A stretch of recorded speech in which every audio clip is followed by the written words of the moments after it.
10 minutes away from. Oops. We are live, by the way. It is Thursday night, 8:30. Let's see, what do we got going on? Coin Q&A. Here it is. Woo! We answer questions that people send in. We look at their photos.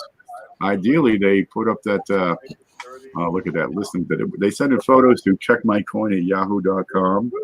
It's a lot of fun. We'll pick it apart, tell them what we think. I've got a background noise. You've got a little echo there. Oh, if you're running YouTube right now, make sure you put that on mute. It is not me. All right, we got a pretty good panel here tonight. Who we got? We got myself. There's Jeff Stanley over there in the middle. Mantic Coins. We got Chris's Coin Channel and Coin Dragon all lined up, waiting and eager to answer your questions and look at your coins. So don't hesitate to get those photos in.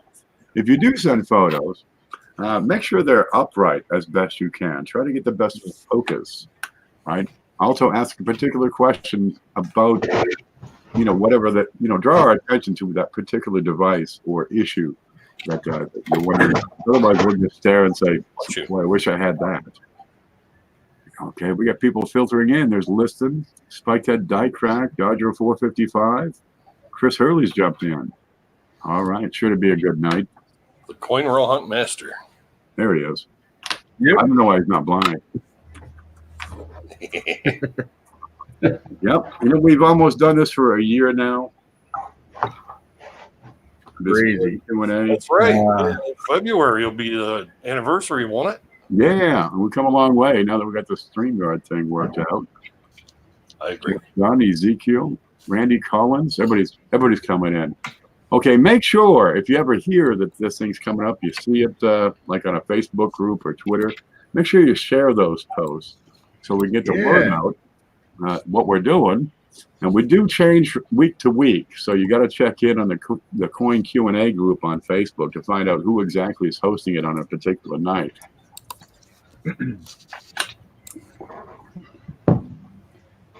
My blind ear. CMOS, Diane Reese, D. Reese. Well, you got to be way ahead of me, I guess. Oh, you're looking at the live chat. Oh, look at that. Oh, yeah. Huh. There's Guy Robinson. Hey, good to see you guys. What's going on, everybody? We love you right back, guys.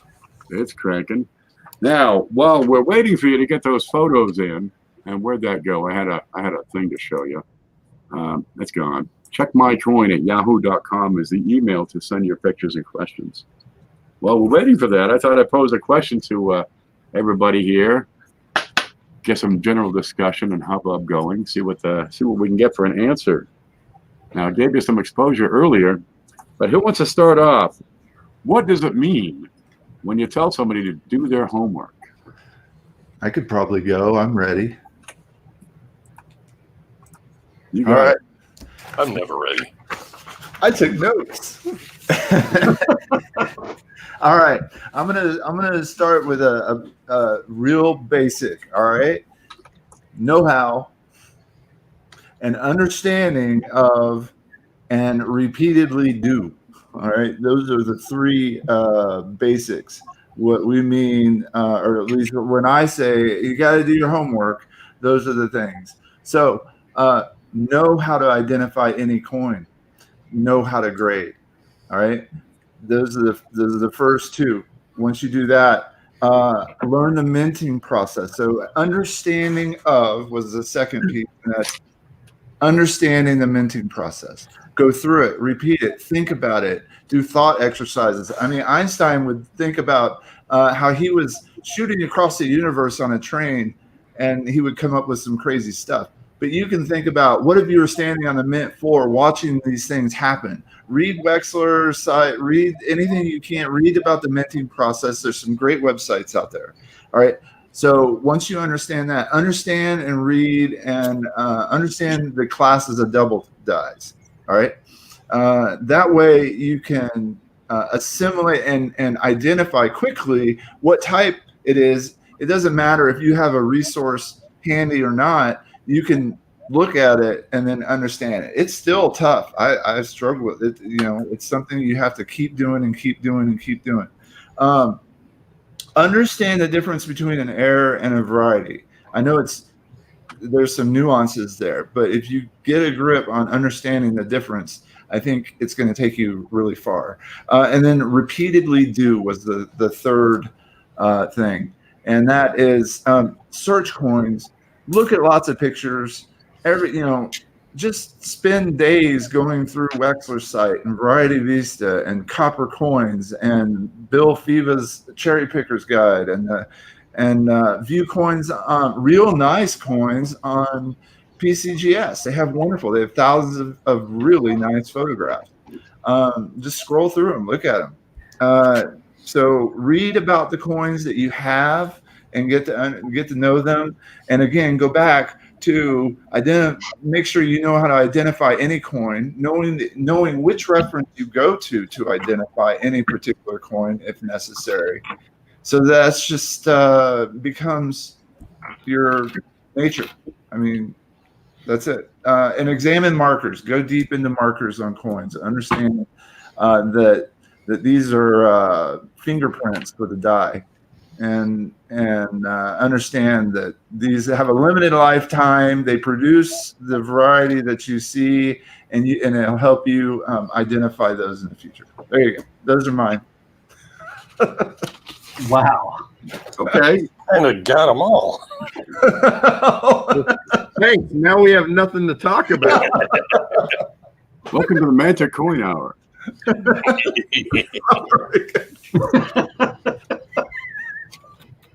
Identify, understand, and do. There you go. I like Zeke. I think Ezekiel puts up, you can Google it. Oh, no.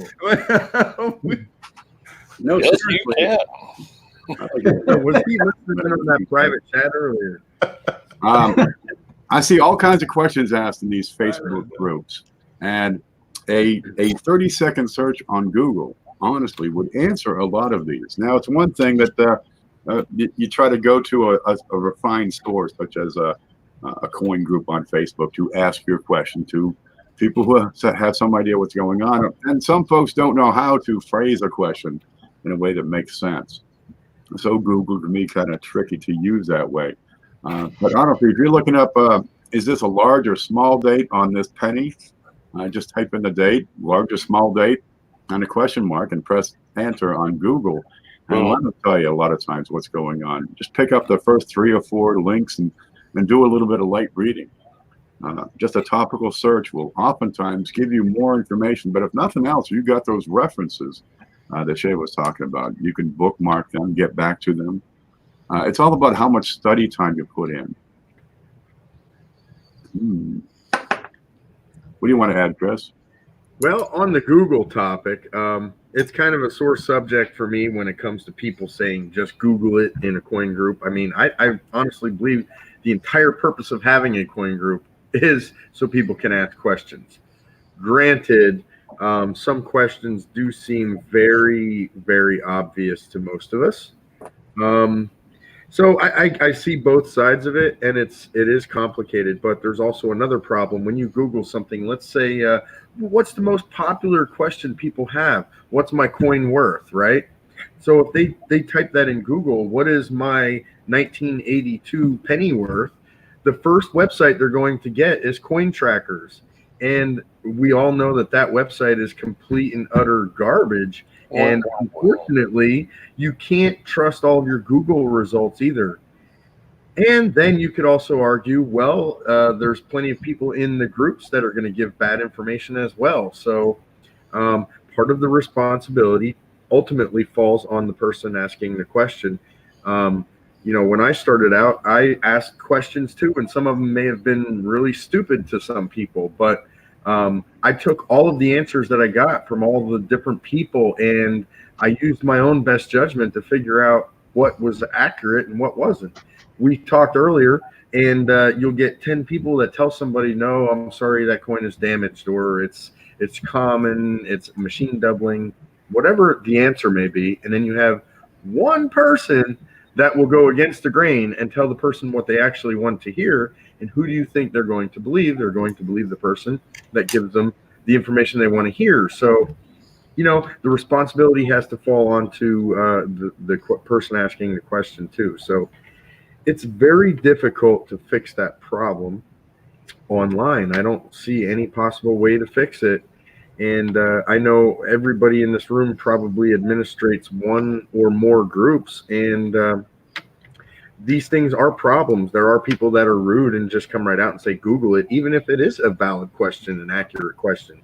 So those people, I'm sorry, I remove them without even hesitating, because it's rude and ignorant. If you took the time to say you could have Googled this and got your answer, you might as well just give them the answer. You might as well take that time and help that person. But then again, you have those people that keep coming time and time again, and they have the most basic of questions. They don't learn, they don't advance, and at some point in time, they become toxic to the group as well, because they kind of agitate everybody. And so I see both sides of it, and it's just it's a tough situation. That's all I know.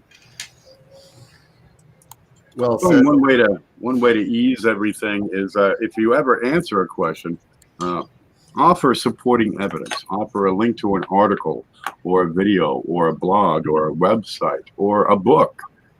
Give them a place to go for more information. Go next. How about you, Jeff? What do you got? All right. I think that what I learned early on, I kind of went through my second revival of coin collecting in the 90s when I was an adult, and I started getting a little bit serious with it. I didn't stick with it at the time, but this is kind of pre-internet, Wexler's, Variety, Vista, and all the really good coin websites out there.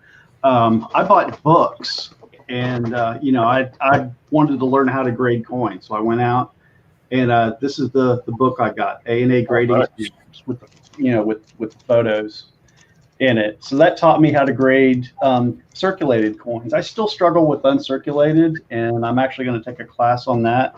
And I'm going to learn how to do that. And I started collecting currency. Voila, I had a book. I went out and I just absorbed this thing and learned all about, fancy numbers and, classic, classic currency. Then here recently, when I kind of went through my second revival of coin collecting, which is, I'm going to definitely stick with it now. I started really getting into buffalo nickels. And I went out and I got this book. This is probably one of the best ones you can get for buffalo nickels. And one thing I do want to point out, all the pictures of the varieties and the double dies and the RPMs and all, those are great. And you're trying to compare your coins. There's a whole section up here at the front that's just a bunch of words that might not be to some the most interesting thing in the world. They're talking about the different types of doubling. That's important too. And sitting down and taking the time to read that stuff and absorb that is important. The other thing is learning the vocabulary. As you learn, it's just like when you're a kid, you're in high school and you learn a new vocabulary word. You write it down, learn, in your head or whatever, and understand the definition, understand what it is, and try to use that in your everyday language when you're talking about coins, and eventually it sinks in. You'll understand what it is, and then just having no understanding what online resources are good. Looking at again, we go back to, if you're a variety collector, Variety, Vista, Wexler's. I'm a nickel collector. One of my go-to is Brian's Variety Coins, who does the attributions for Wexler's.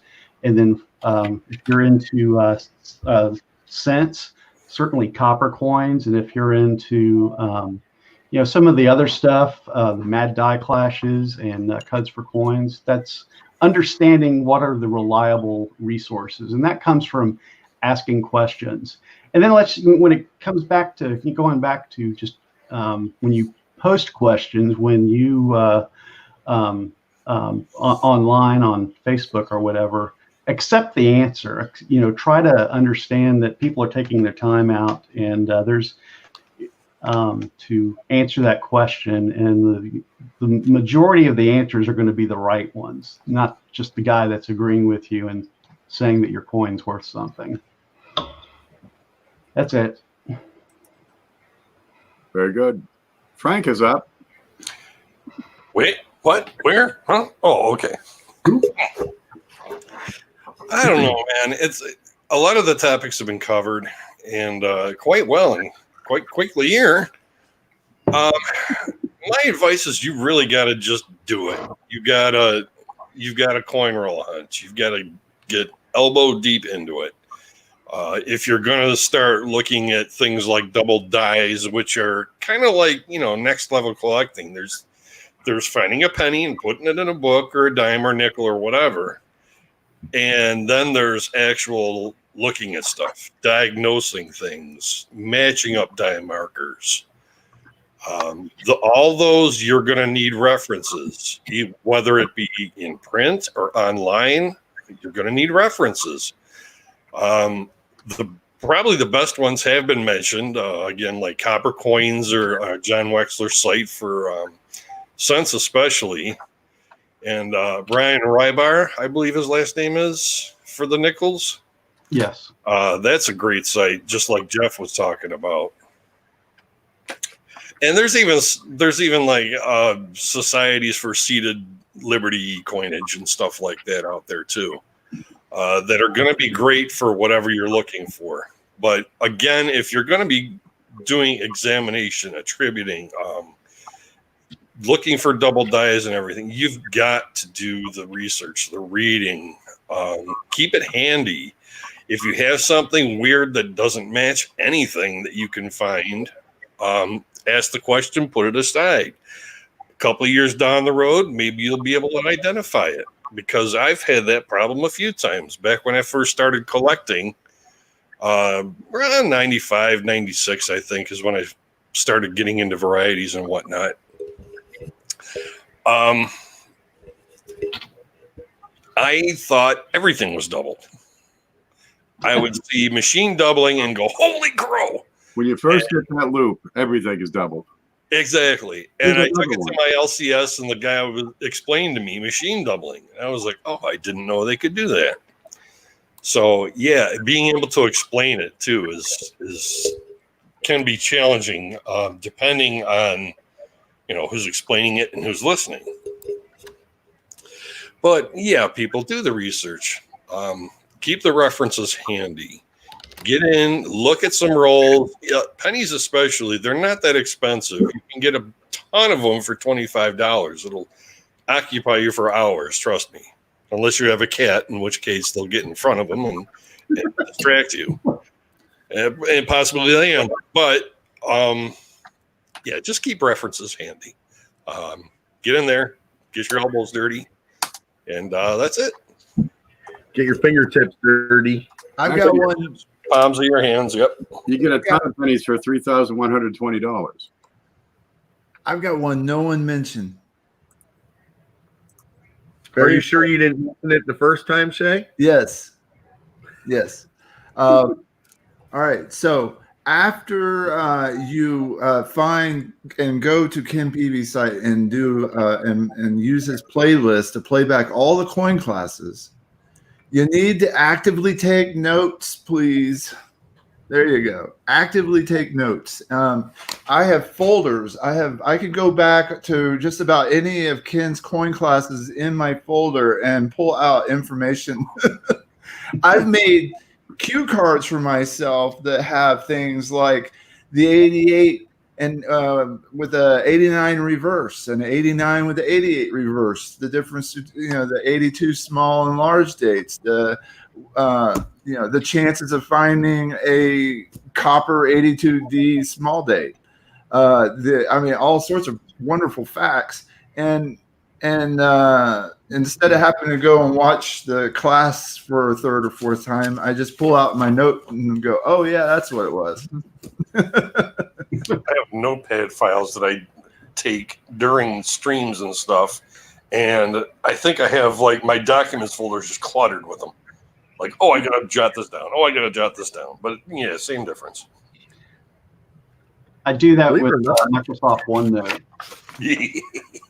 Yeah, I you- have extra paper here. I moved to digital so that now I can just search for a keyword and it brings up all my notes with the keyword. bingo. Wow, that's what I need to do. I am not a note taker, man. I'm not gonna lie. Another one would be to invest in a coin encyclopedia. They're out there, because nothing's more frustrating than trying to spell Feuchtwanger and understand what in the heck it was, right? And you can go immediately to an encyclopedia and look him up.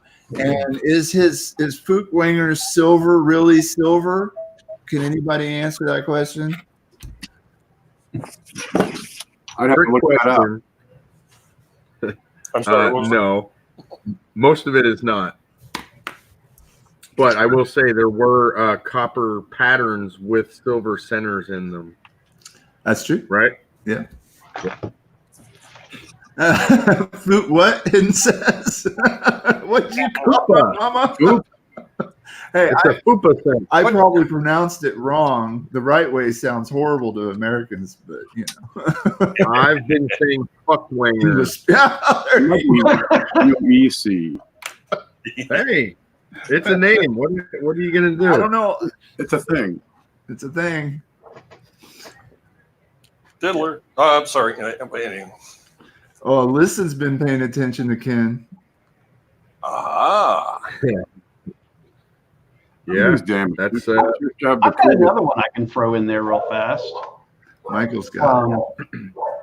It's learn if you're posting to Facebook groups and you're just starting out. One of the first skills you need to learn is how to take a proper picture of your coin. If you're asking questions about a coin, the best thing that you can do for yourself is learn how to take the best picture you can. I know we don't all have the best phones or whatever, but you can at least try to take an in focus picture of that coin, and that's Properly oriented. so you don't have to somebody doesn't have to turn to the side to see it, and that helps out a lot. That will compel somebody to quickly answer as opposed to having to work harder to answer your question.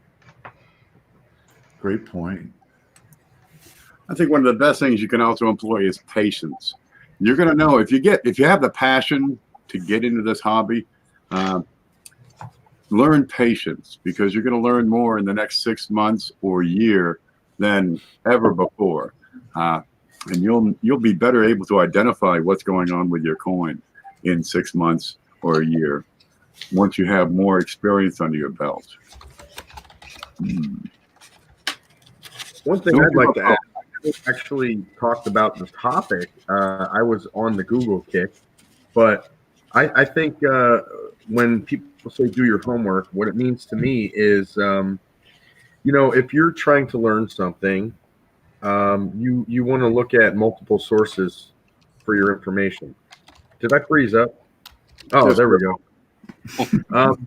So multiple sources are always a good thing. It's a way to weed out bad information. I did touch on that topic, but what I mean by that when it comes to this, this hobby is first of all, start out with books. There's a lot of stuff. If you're going to collect the early stuff, the early U.S. coinage or foreign coinage, there's not a lot of resources out there online for it anyway. You're going to have to get books. So books are very important. I have a ton of them, and I collect books just as much as I collect the coins that are in the books. The other part of it is online, okay? And even online, there's multiple sources. You have Facebook, you have YouTube, you have Twitter, Instagram. There are numerous forums dedicated to coin collecting. Then you have real life. Don't forget about coin shows or coin shops. Now, I will say this up front. Most dealers don't know the first thing about errors or varieties unless you're talking about a 1955 double die or, the 69 or maybe some 72s.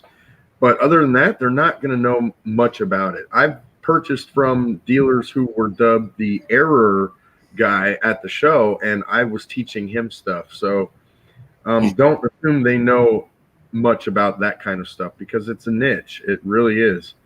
But when it comes to other things, like, we always talk about errors and varieties in this group because that's what we all love. But we also love other stuff. We love old U.S. coins. We love half dimes. We love half cents. We love large cents. We love it all. Now, those dealers that you're talking to at the shows, they're going to know stuff about those. So, it's called networking. I mean, and that's the most old-fashioned way of learning things, is meeting new people and getting their insight and sharing information with each other. So I love going to shows. I always hit it off really well with the dealers because we have common interests. So those are the things that I would recommend when they say do your homework in regards to this hobby, is just multiple sources of information. There you go. It is the way of things for the people who have the experience to teach the people who don't have the experience. So if you really, really want to get way deep into your homework, study that thing that you have.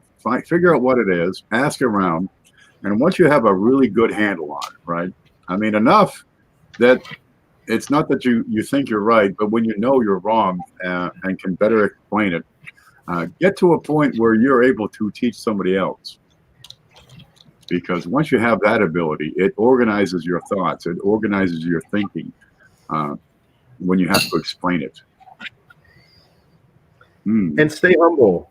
Stay humble, folks, because I don't care how much you know about anything, there's always more to learn. Chuck Daughtry will tell you himself, this guy knows more about Lincoln cents than anybody else in the world. There's hands down. And he is still seeing things on coins that are 30 years old that he didn't notice before, that are different, subtle sign changes. So you never ever stop learning, and in order to continue to learn, you have to stay humble. You have to realize that you don't know it all, and sometimes we make guesses. I make guesses, but I make what I think are educated guesses, and I'm not always right, and I know that. If I'm wrong, I admit it. So just stay humble, people, please. U.S. coins have been around for 27 years. Teams of people designing them, making them, everything from half cents to $50. Are there $100? Yeah, $100 bullion coins. Boy, it's going to be hard to learn everything. Just the things that can go wrong. There's a whole lot of ways you can go. There's a million ways you can damage a coin, and lots of ways they can be screwed up during manufacture. And it takes a while to figure out, is this damage, or can this piece be created somehow in the minting process? We ready to get some pictures? Oh yeah. Oh yeah. That's what we're here for. Now, folks send in their pictures. I got a banner here. We got an email. Props to Ken. That was a good topic. That really was a good topic, and I think people may have got a lot of good information out of that. So props to you for coming up with that one. They just popped out of my head. I think it was in that awesome shirt pocket. I haven't seen you wear a shirt like that in a long time, man. I got to call it out. Look at that, baby. That's my 4th of July shirt. It's red, white, and blue. Got palm trees on it. That's happening, man. That's right. Okay, we have an email address. It's called checkmycoin@yahoo.com. People send in photos and questions. And we'll get to as many as we possibly can. Sometimes they have to wait until next week because we'll go probably till 11 o'clock or so. And I think we have the first one is ready. Want to read it off, Jeff? I can read it. From Zeke, uncirculated or mint state? Well, it's either one or the other, or circulated. Now he's using the Looksy app on this one. Does he mean unk or proof? Unk and BU to me is more or less interchangeable. Yeah. I agree. neither one are actual grading terms. No. Uncirculated, brilliant uncirculated. I mean, yeah, I don't know. Mint state is more official when it comes to the grading standards, but there are numbers assigned with mint state. So mint state and uncirculated to me are the same. This one I'm not quite sure of. I'd want to look at the details, like above her ear. Look at the Right top there of the above the cotton ear. balls, the chest on that bird, his claws, her lower hair by her neck, and see if we get any evidence of wear, and then ask, is it circulated or is it uncirculated? These pictures are almost leaning me towards more AU.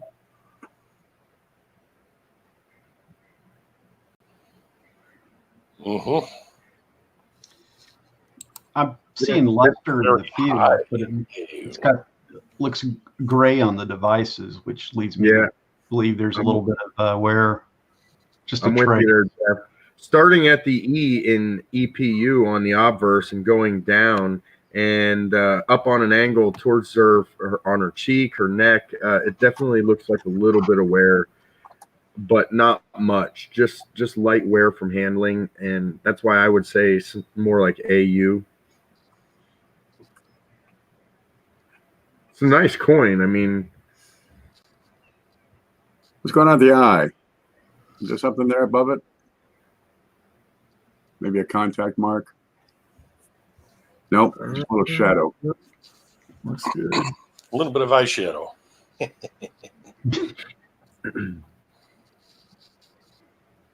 Feathers are nice.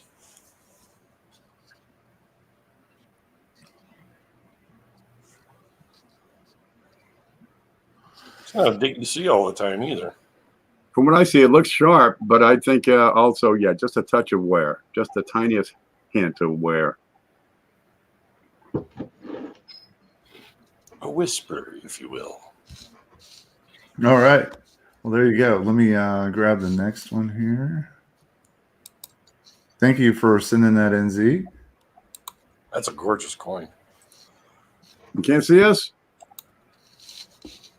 from King Cobra the second. Was that like the Mustang 2, King Cobra 2, right? Is that what they want? Error coins. Here are more coins. Can you give me any info on them? You guys remember those King Cobras? Oh yeah. Well, Frank. White. Oh man, I mean they were kind of neat looking, but then they have like really small engines. They were poor displacement. Whoa, buddy. Oh. Whoa, buddy. Frank's getting excited. Me too. That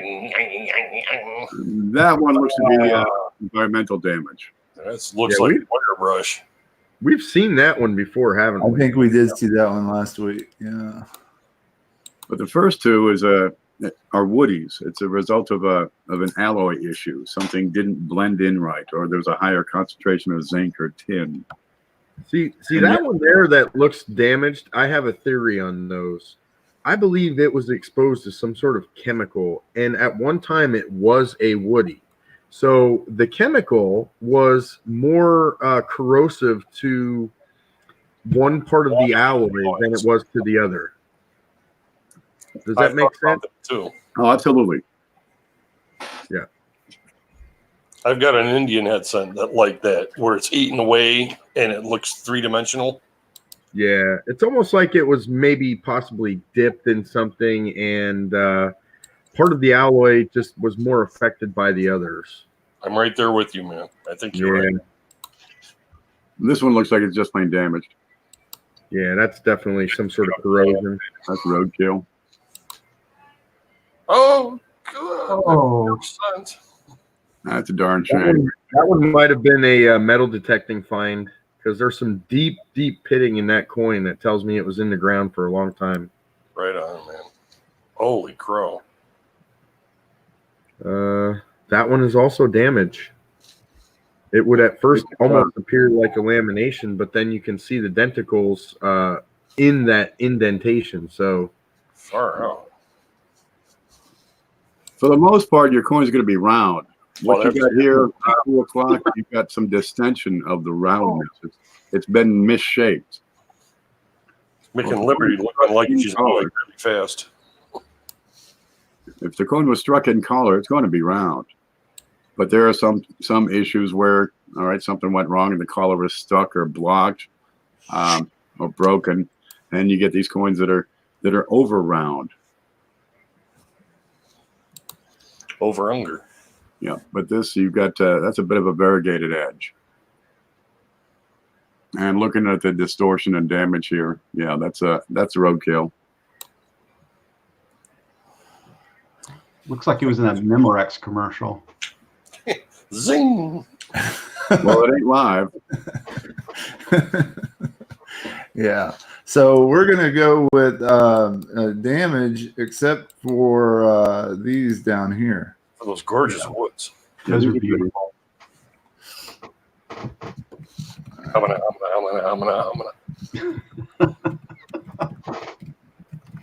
So I guess I would change my earlier statement when I said know the difference between errors and varieties. Well, you got to know the difference between damaged coins and errors and varieties.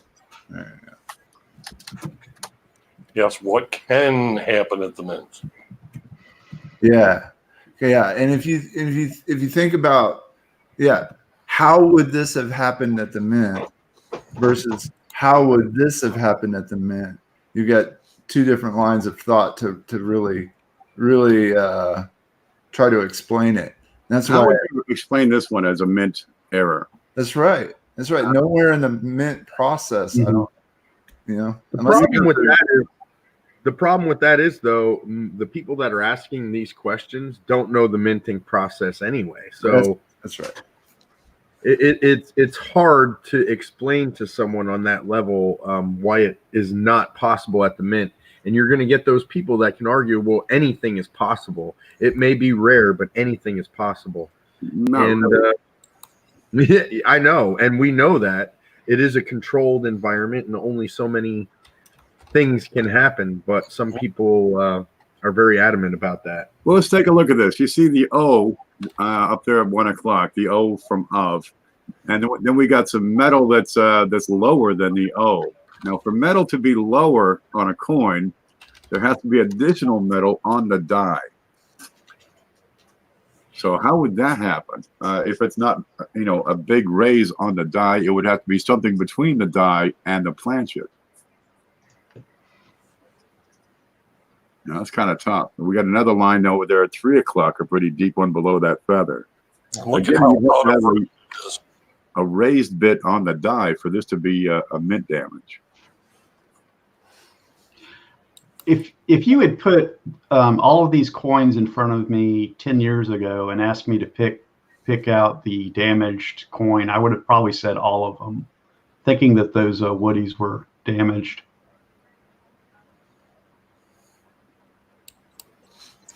But that's just been a difference in my maturity. Because most other people would be the opposite. They would say they were all errors. True. Yeah, the woodies I see a lot of times, unnatural coloring. What's the other one? Possibly cleaned. I like those sellers. Yeah. Yeah. But doing my homework, I've learned what a woody is. I've learned what causes a woody. Bingo.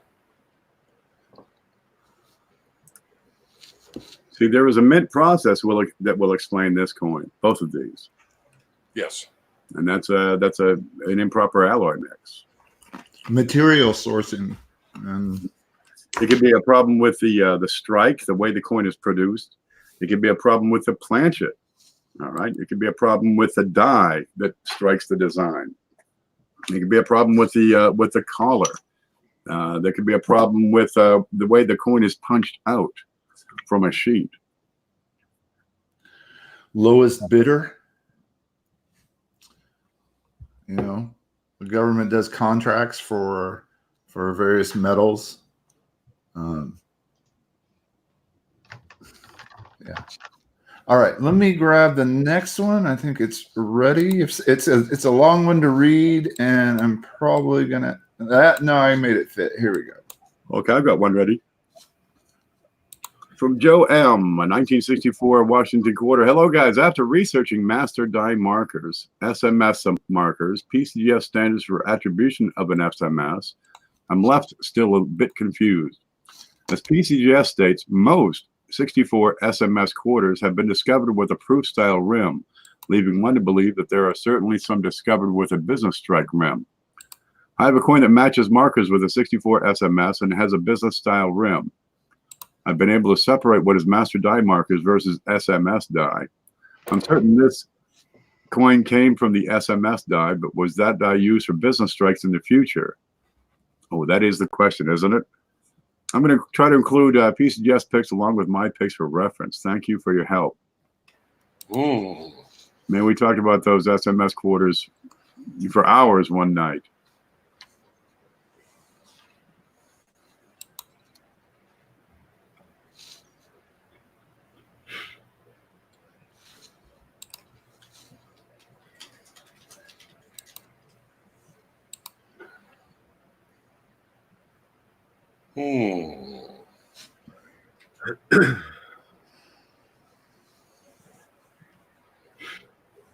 Special strike coins were struck in 1964. However, to this date, it is a complete mystery as to why these coins were ever produced.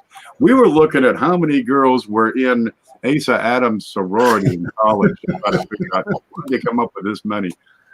The special finish for the 64 SMS is characterized by a nice, smooth, ready, satin-like finish. The fields are usually well struck, very clean, and tend to come without any major nicks or scratches.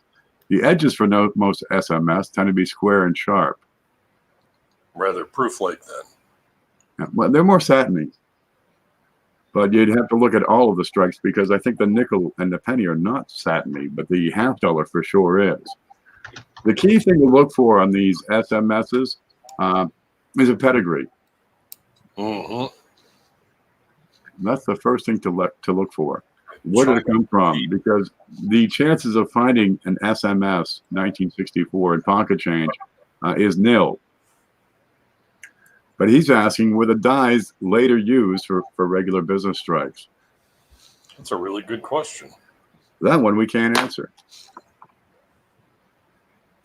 I will say one thing. If we look at what is on the screen that had the information on that you were reading, Ken, at the very bottom it said the bust and legends are usually highly detailed and sharp on most examples, as they should be because it is a special strike. From my understanding, SMS coins are struck the same way as proof coins, but the dies and planchets are not polished. So if we look at the example coin on like the first picture, I think it was, you can see the details in the hair are just very weak. There's almost no detail there. So to me, right off the bat, it rules that coin out.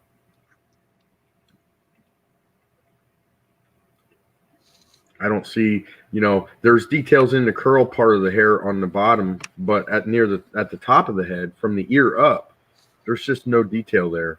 Yeah, what's with the nutty scratches on that? Wow. Yeah, that's a little rough too. Well, coming out of circulation, that can happen. So you can clean that with a Q-tip. Yep. I'll say I don't see a whole lot of wear on the coin. I just see weak details. I mean, other than the obvious scratches, I don't see a whole lot of wear. Yeah, the 64 SMS dime and nickel, they've got all kinds of polishing marks on them. The $half is sharp and clean and tight and pretty and handsome. Has a couple of tiny die markers, little chip on the 4. Hello?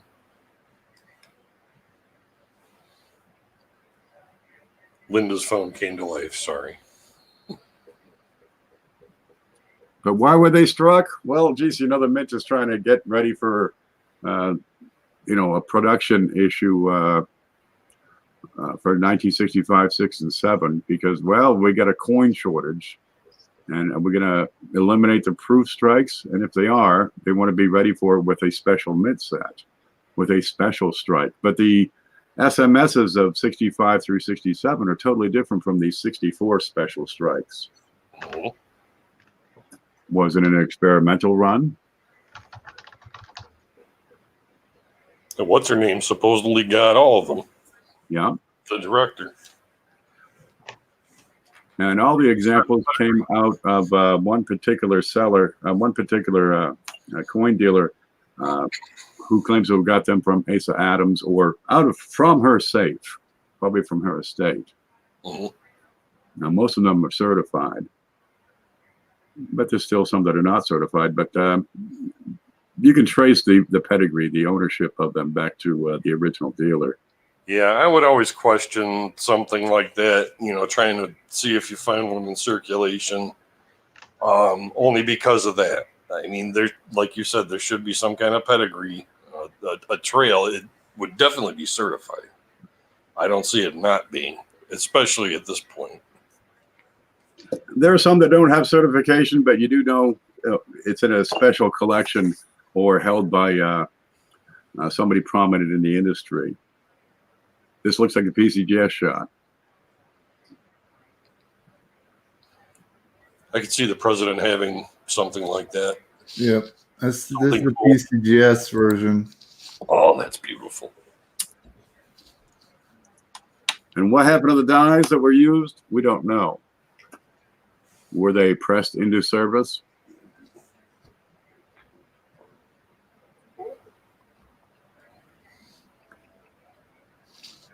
They're not documented. They should not exist, but here they are.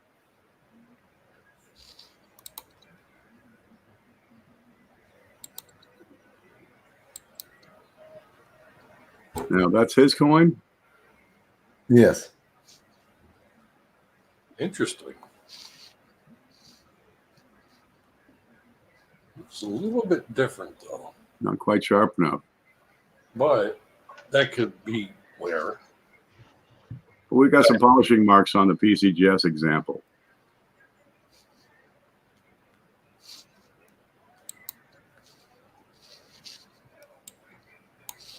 I'm not real familiar with the design. Is that actually listed as a die marker, or could it be on every 64? I'm asking questions because I don't know. So I haven't seen photos or close-up photos of enough of them to decide, are these markers particular to the die?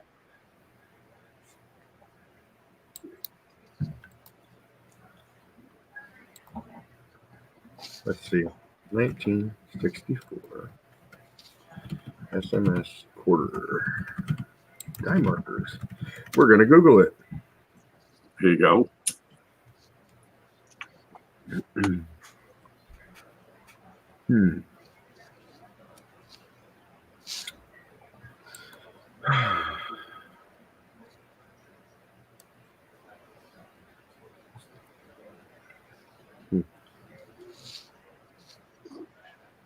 Now, these are one of the great mysteries of the numismatic mystery realm.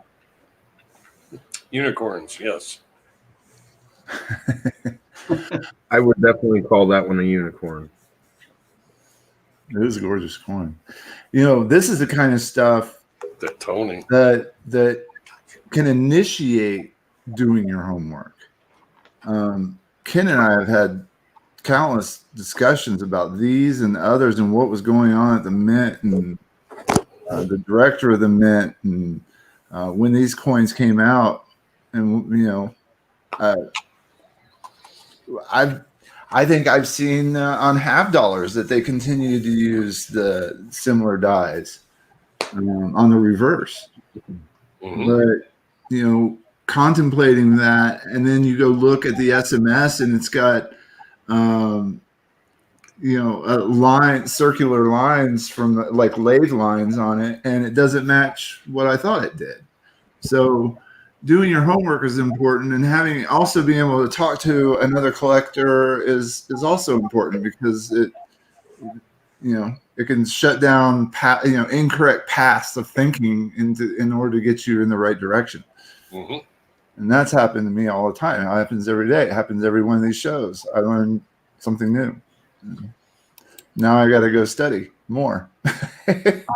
I was just going to say that I understand the markers on the $50, and I guess that's the one everybody pays attention to. But I'm guilty of not knowing some of the other anything about the other pieces. So I'm going to do some of my own homework. No, we got to get a collection of them to put together and compare them side by side. I'm researching right now. When it comes to those, I'm guilty of not really giving a hoot about looking for them. This is To be honest, Frank, I'm kind of with you. Yeah, this is the PCGS right here. I was looking at the die scratches over here. When you press that coin in the service, those can kind of smooth out some. Quickly. Yeah. But look at that rim, too. Yeah. Solid. Yeah. It was like razor sharp. When I found a 66 SMS nickel back in a roll in December, I knew right away it was an SMS. Just how sharp that edge was. I picked it out by the edge before I even saw the face of the coin itself. It was that sharp. Nice. I picked out satins, 2004 satin pennies out of a Dansko album somebody had unloaded on me. Oh, wow. It's cool, too. No, 2005 rather. I bet you can find that because a lot of people just think those are plain old uncirculated coins. You know what I'm thinking, too, is the 95% coppers from 2009. Those will be in circulation, I'll bet. And you know it by the weight.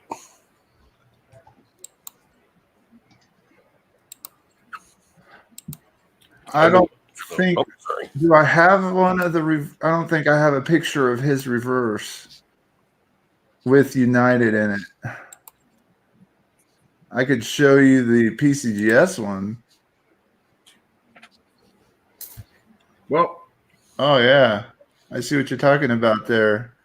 Little chip there. Seamus, yeah. But I didn't get a picture of this example. That's a good one.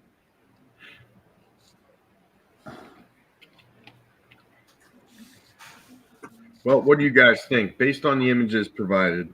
I don't think so. Inconclusive. Inconclusive. Yeah. Likely? No. I'd say unlikely. Yeah. Yeah, that's what I meant. I'm a little worried too because even if it was, look at where the finger is on this thing, and now there's going to be a fingerprint right through Liberty. But what if he cleaned his hands thoroughly? Doesn't matter. There's still oils on your hand. You lie? That's been bothering you the whole time, hasn't it? It has. I've been like, yeah, I'm going crazy. Why don't you just lick the coin? Suck on it for a bit.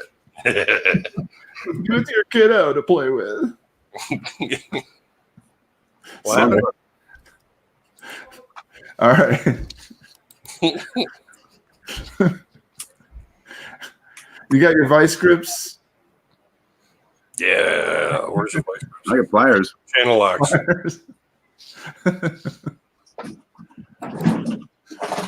So with the 64 YOLO.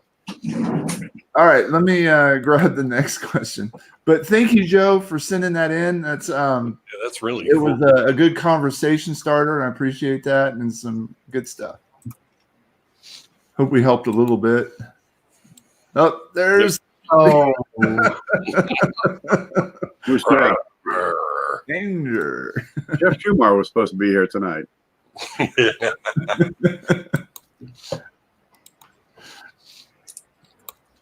Then it'd be which Jeffrey looking to? I'll change my name. He was first. From Josh M, a 1976 Bicentennial Kennedy. My question is, what die stage would this be? It has a much larger spread than Variety Visa's DDO 001. It looks triple struck. What's your professional opinion? 76 die 1. That's you, Shay, all over it. Well, there is only one listed DDO for this for a 1976D, and I did here. Let me. Is a D? There we go. Huh? Is a D? Yeah. Denver. And I think because I had a few minutes to go look, I think they're the same coin. I just think this is this one is a nicer, less circulated condition than the ones pictured at Variety Vista. It does have tripling on the ones, and it has the splits in God We Trust. And I think what he's talking about specifically is the U. And I have to agree that this picture doesn't show it, but this looks more like the example from this angle. But if you go to his other angle, if I can find it, yeah, he's got splits right here on the G and the D. That reminds me of the 66. And here on this angle, the light shows the U at the top. That's huge. And if I were to just use that piece of information, I would say, no, it doesn't match the one on Variety Vista. But every single other place does. And I think, that this is tricky. I mean, look at all the brightness of the light and the shadows. We've got all sorts of stuff going on with this picture and blur. So it's hard for me to tell exactly. I wanted to pull up the picture, but I didn't have time on Variety Vista to show what I'm talking about. What's going on here is a little bit of dye deterioration as well, kind of softening the devices as well as softening the doubling a little bit and almost making it appear larger. Definitely pushy.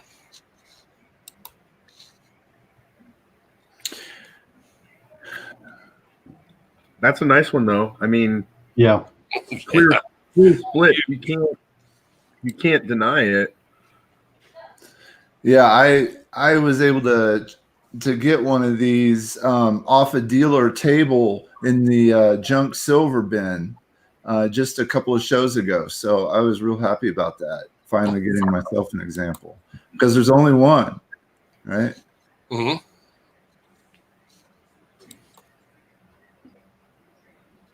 Yeah, very nice. How rare are they, Shay? That's a good question that I don't know offhand, but let me see. Most of your lesser dye varieties, there aren't that many examples out there because there aren't so many people that are hunting them down. That's what I'm thinking too. I would say that this one's found in mint sets, so Yeah.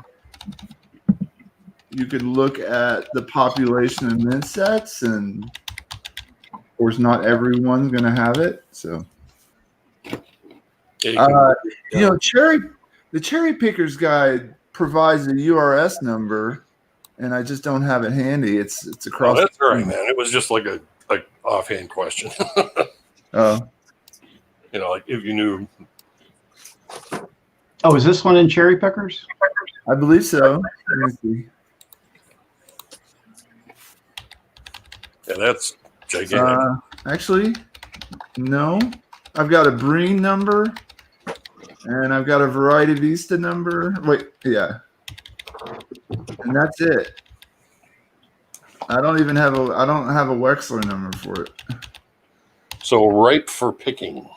Yeah, right for picking. Sure. Got that one. I can't find my cherry pickers.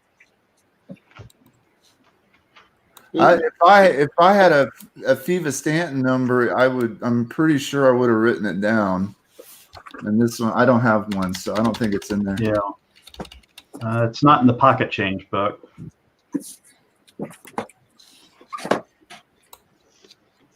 Yeah. But there's tripling on this one, and you can see a little bit going on here. Now, the only thing that got me thinking, other than the T in trust, and the U was this one.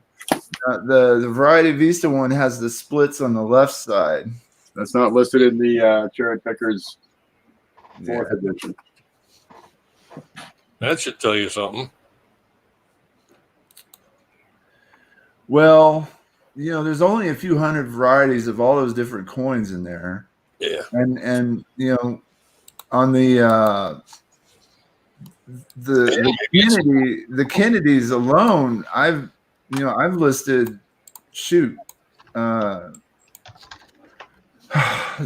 744 different varieties. Holy Lord. And the Lincoln Cent series, just in the memorial, I've already got over 3,500. How many you got, Ken, in the wheats? 4,000. Let's see. So there's just no book big enough to hold all the varieties. So how do you decide? It would cover your desk. with all the books standing up on end. Cover And your all desk. the pennies underneath. And on top. Wow. Very cool variety. Yeah, I like the Kennedy. Oh, I'm getting a couple of boxes this week. And you said this is a silver uncirculated, correct? I'm showing 3,655 and counting.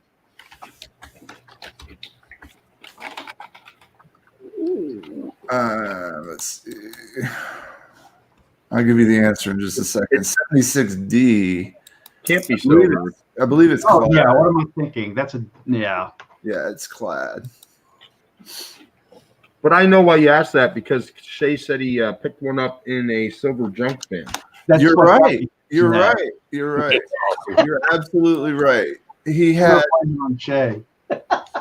totally. It's totally my fault. So I didn't get this one in the silver pile. I got it in next door in the clad pile of bicentennials. You're right.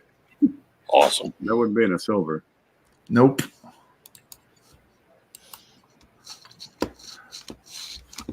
But I did find a different DDO, a 64 DDR in the silver bin at the same time. That's why. Oh, wow, man. Same show, same dealer, same table. That's right. That's why I got them confused. Oh, yeah. Thank you. That was a good catch, guys. Good catch. All right. I think we I killed wasn't trying to call anybody out there. I was just saying. No, thanks for not beating me up too much on that. That was a silly question. Let's see. Josh M has another one. Let me go ahead and. Oh, Jeff, I call those brain farts, and I have them too, man. Believe Oh me. yeah. train of thought jumped its tracks. Mm-hmm. Okay, I'll read this one. From Josh M. regarding 61D Lincoln Marine Scent. I'm having some serious trouble trying to figure out if these are double dyes. I want to say yes, just not sure. Thanks. And we shall see forsooth. I want to say yes too. I always say yes. I want to look at the date. I want to look at the L, I, and B in Liberty. Eyeball it. Eyeball. We got to see the eye. Give us the die. I always want to say yes. When I see stuff on Facebook, I want to look at that and say, yeah, you found something really cool. Yeah, I hate grass, man. people now. Exactly. It's worth $16,000. I'm going to say no. Solution to make a call here. Let's look at the reverse. See nothing on the obverse at all now. FG is one of the first places I check. Yep. A little blurry. If it's most classes that are possible, you'll see it there.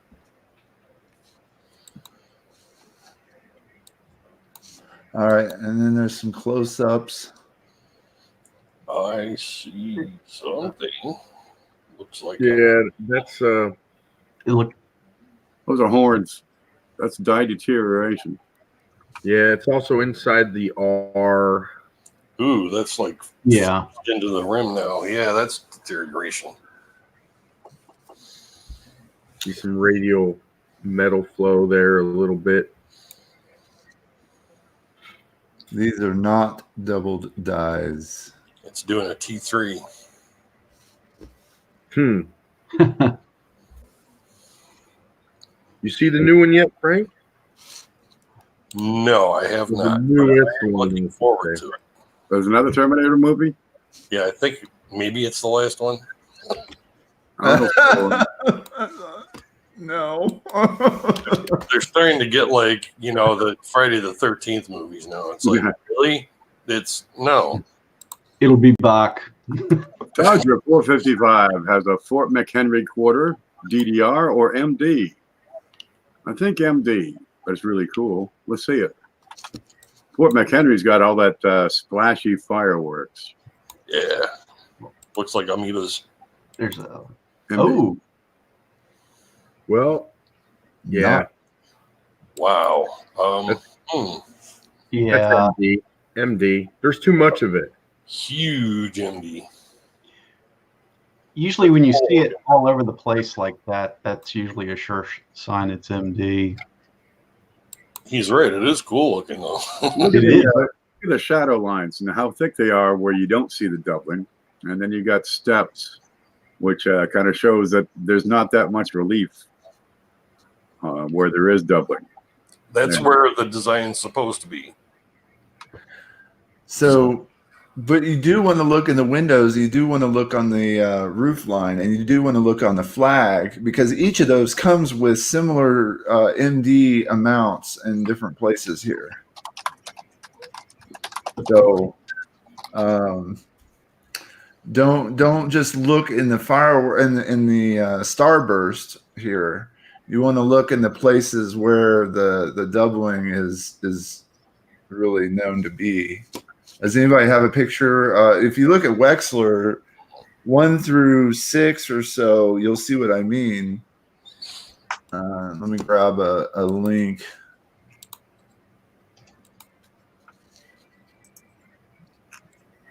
Which state is that? Maryland. Pardon? Maryland? Oh, that's interesting. MD has MD. It's an ATB. See what I did there? Yeah. There. What the heck's in your coffee, Frank? There we go. I got some photos here. Maybe that's the problem. What? I lost it. Yeah, you're showing me still. Nope. There we go. We got Wexler's photos over here, and you can see the thickness of these devices in the starburst is considerably wider than the normal design. Whereas the example just seen, especially in here, it's made thinner. That's a key indicator that it's machine doubling. Well, get two of the darn things and compare what you have with another variety, a normal one, and decide for yourself: is it thicker or is it thinner? But the place to look to the center of the coin for the class 9s, right, where you'll just see a little bit of extra metal. And this is raised, it's rounded, it has relief, it has shape. Whereas the machine doubling is flat and shelf-like, doesn't have the relief. Yeah. There we go. Was there a second one in that batch? Or just the one?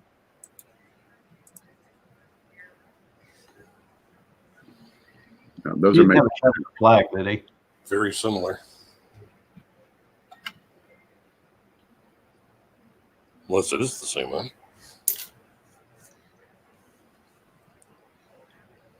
I can't tell. I can't see that far. Let's get a Homestead. Ooh. One of my favorites. Those are, I love that one where the handle is like way offset. Yeah, that's a good one. Doubling, you see it as an extra handle, a little piece of the handle, or extra windows.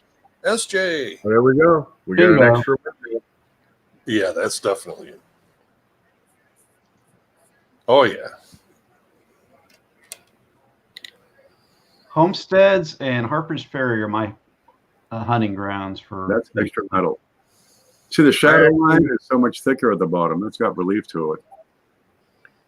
Jeff, I have, even though I'm mostly into pennies, I have 3 discoveries in the Harper's Ferry series. I actually have 2 sitting on my desk right now that are also not listed.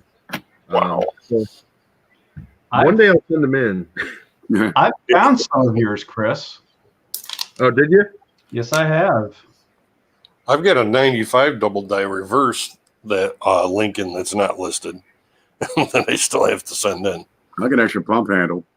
I'm kind of waiting for the line to calm down a little bit first. Yeah, I'm in the same boat, Frank. Yeah, I want that pump handle, Ken. That's awesome. Yeah. I find all these others, but I haven't found the pump handle. I have one of these handles. Well, I know what it is, so I get the joy of refinding it. Yeah. All right, let me grab somewhere in this general vicinity. I've got one right. He's got a bucket, die chip on the bucket too. Let me grab that one. Leaky bucket. Leaky bucket. Oh, nice try, Seamus. There's so dang many of them. Seamus talking about a WDDR number 81. Yeah, there's bunches of them. It's like the 2009s. Good Lord. Leaky. That there's as leaky as they come. That's awesome. Die chip right in the bottom of the bucket. That's not leaky. That's like gushing. There is no bottom on that bucket. There's a hole. Oh, wait. There's no bottom in the bucket there, Liza. There's a hole in the bucket there, George. There, George. All right. You guys made me dig out my discovery box, and I realized I actually have some more Harper's Ferries in the box. Wexler was going through this thing, and his lead times were months and months and months, so I just stopped sending them in, and I started documenting them and making a list.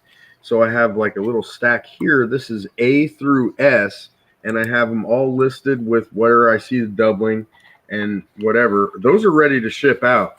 Then I got this big box here full of different things, and these are all what I believe to be definite double dies, but unlisted on any website. So I got a bunch, man. I don't know what to do with them because you can only send so many in at a time, and it's I'm kind of at a point. Mr. Hurley's done that too. Yeah, it's crazy. I actually have a bunch of 2019s, and I know Chuck has been really good about adding a bunch to his site, and I still have a bunch that are unlisted. That's my pump handle. Oh, that's the discovery piece? No, I found. Oh, okay. I scalped this one off of eBay for about $11. Give me a 65 pump handle. There you go. Man. You have a scope you can put that under? What's that? You have a scope you can put that under? I think so. I don't know if it'll show up that well. Let me see what I can do. Alrighty. Go on. I'll show it a little later. All right. Here's his 4th one. He has the Harper's Ferry. There you go. So we're looking at extra window mullions. Ooh, that's a nice one. Mullion-tastic. Actually, that one looks very familiar. That's like all over the place. I have Wow. this one for sure. There's so many of them. Wow, that's a strong one. It's very strong. Yeah. That's a good one.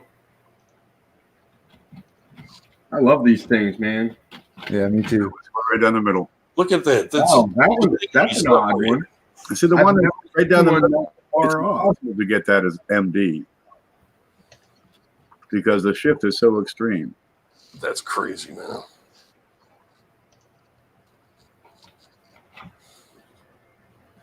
Oh, I see the different angle pictures. Yeah. Or are you changing the contrast? No, these are all different ones that he's found. Okay. Wow. So he has 6 different finds. Click. Jeff's got his. Oh, Jeff got his up. All right, listen. Actually, that was me. Click. So here we got a pump handle. Unfasten. Oops.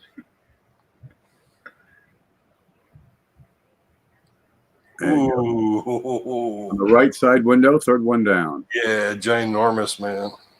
That's sharp. Now, is this attributed as a DDR?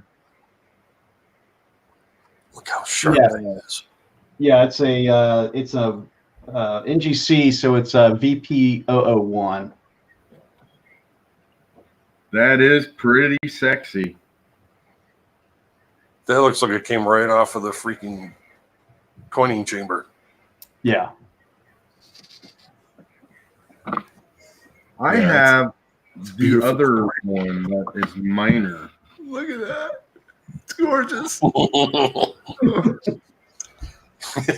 Got easy shit. I'm I don't actually even- embarrassed to show mine. Brian says he found so many, he stopped looking, man. Where are you? Son of You're killing me, Smalls.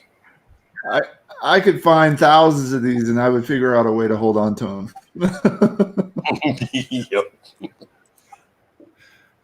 I have been like recently collecting all the ones that I've found that are like just scattered all over the place here, and like actually listing them and taking pictures and whatnot. But just varieties that I found coin roll hunting. That's it. You know, nothing I bought, nothing I've traded. Ken, are you able to see my shared screen? Oh, wait. And if I scroll down, and there it is. Your scared screen. So I'm a little embarrassed to show mine, but this is a different double pump handle. Mm-hmm. Nice. Definitely not as nice as Jeff's. Jeff's is not only in better condition, but the better version. Oh. But this is pretty cool. I think these are the only 2 pump handles that are doubled, though. I think that's it. Squad The rest was really of them, Me up. if you look here, you'll actually see doubling in the window mullion as well. Oh, sorry. Oh, yeah. You got a twofer. Yeah, that's a twofer. Sick.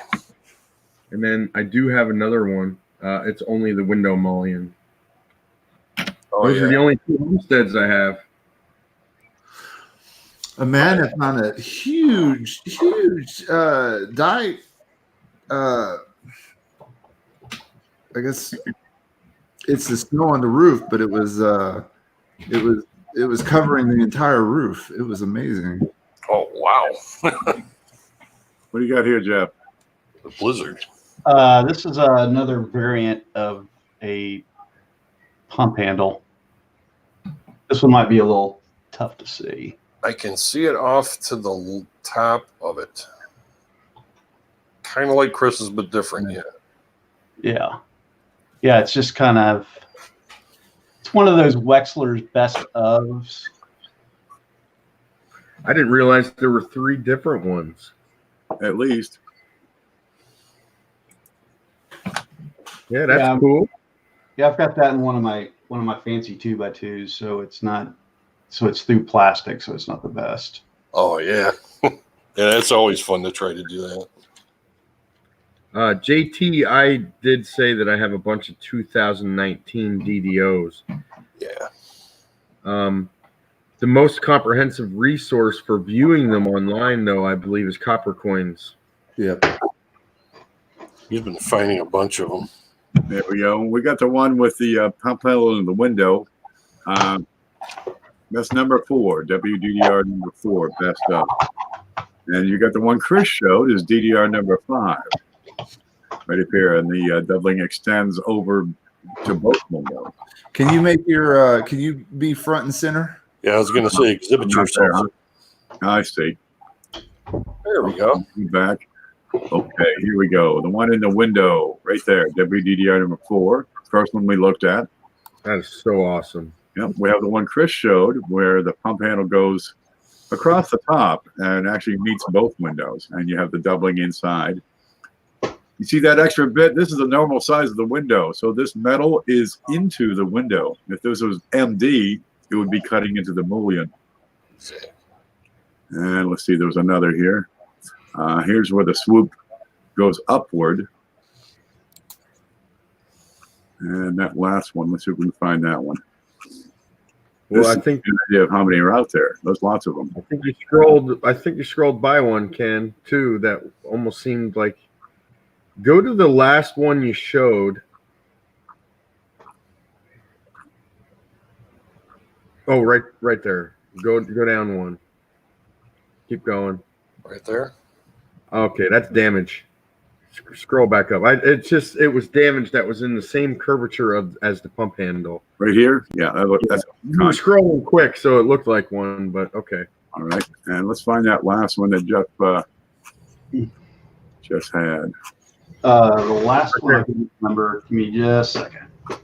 Oh, wow. Cuts across both. This one's just a little bit on top of the handle. Very slight on that one.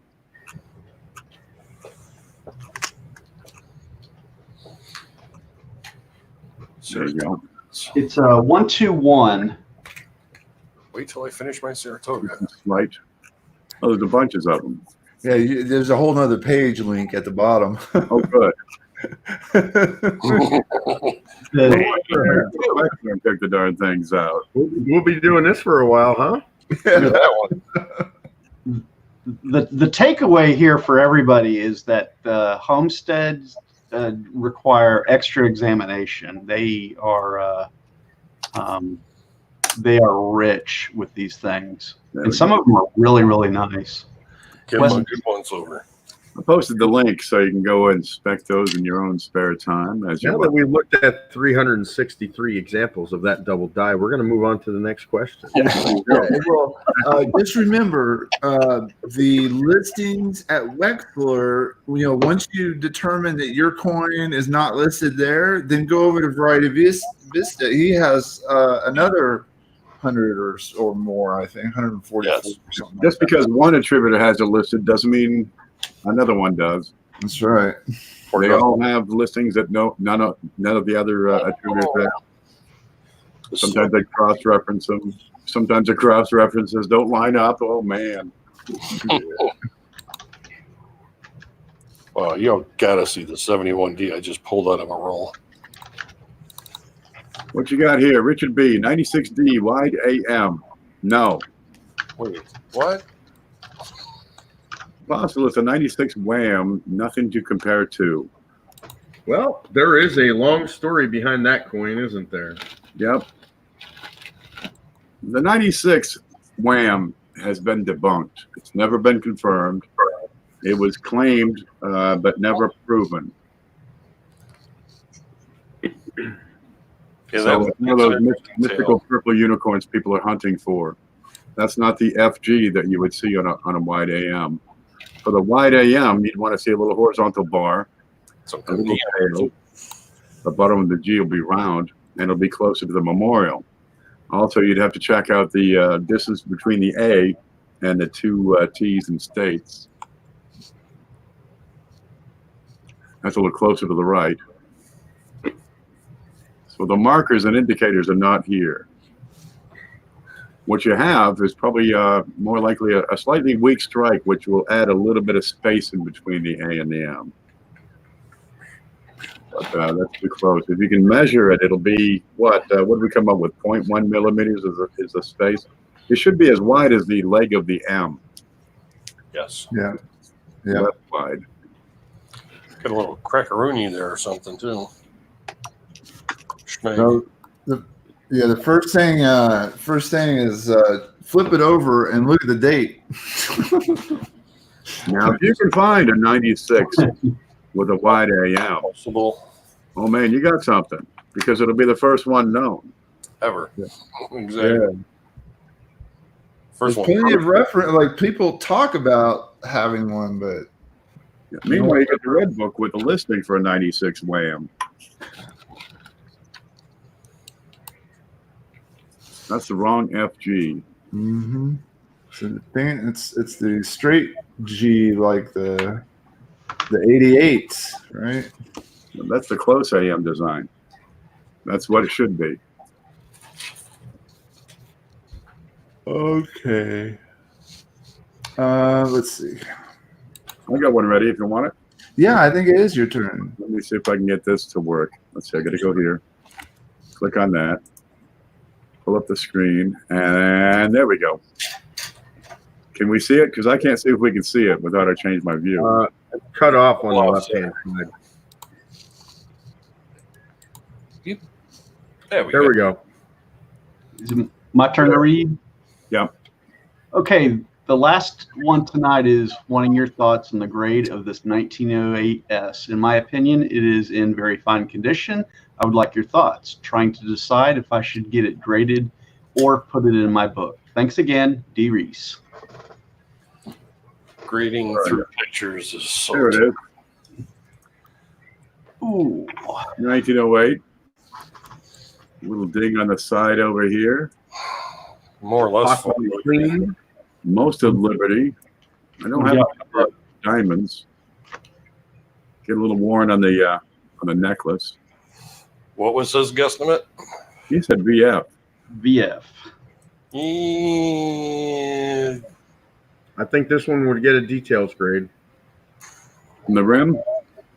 Cleaning? No, I think it was cleaned. I think you're right. Here's another shot. Oh, well, maybe not. What I'm seeing is a lot of heavy dirt around the raised devices. Yeah.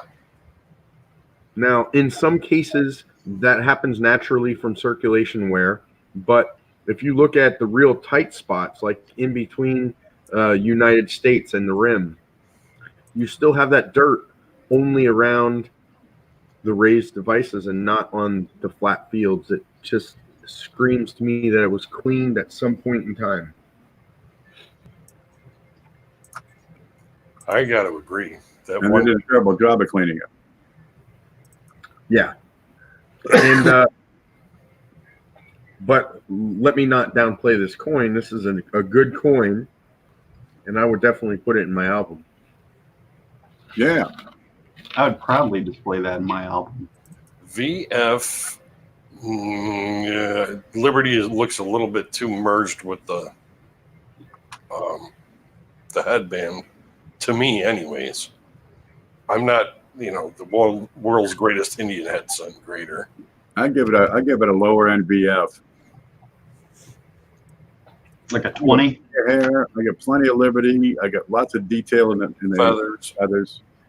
The reverse. No diamonds. Look at this. So we got a wonderful ribbon. I can pick that ribbon out from 20 feet away. Yeah. All right. The shield. Almost all the lines. She's pretty tight. Yeah, that shield is nice. Leaves. These are well detailed leaves. I got moderate wear, but not too heavy. I get every bit of VF. I would not say it's suitable for certification, however. Owing to this Verdigris. this odd coloring on here. Yeah, I think you might have some verdigris in some of these points. Old dead skin. Old dead skin?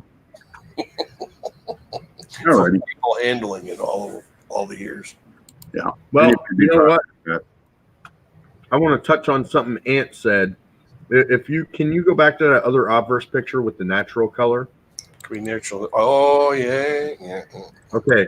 That's So true. let's look at the cheekbone, the ear, and the hair down near the bottom of the bust. It has a weird color to it, and I think Ant hit the nail right on the head. It's got some PVC damage to it. That would make it green. Mm-hmm. And then they tried to, They try to clean up the PVC. Yeah, so it's all adding up. And I think Ant Ant spotted that, so credit to him for that. But it looks like this was stored in. Boy, what are those old albums? Are they Harco? What are those Harco. old Yeah, Not the awful. stinky Harco. Maybe it was in a Harco album and someone tried to preserve it or conserve it. And cleaning and conserving are two completely different worlds. Mm-hmm. Man, I had a Harco album that stunk so bad I had to throw it out. I don't doubt that one bit, Ken. Mm-hmm. Go to coin shops still sometimes you find them. Yep. Hey, I got some weeds for you to look at. Oh, no, you don't. No. I tell you, the stinkiest albums are those Lighthouse albums. I love mine. I mean, they display beautifully, but man, they've got a smell to them. It's funny, Jeff, because I was looking at the albums on your shelf. Yeah. And I see some Intercept Shields, I see some Danskos, and I see some Lighthouse. And those Lighthouse do stink. Yeah. That's the free up there are all of the strikes for the America the Beautiful. By the time we're done, I'm going to have all the strikes in those. They smell like basement. Is that what it is? No, they smell like harsh cancer-causing chemicals. Oh, okay. Yeah, they're pretty I've never had one. They're beautiful albums. Like you said, they come with dust jackets. They are really nice, but man, do they stink. Woo.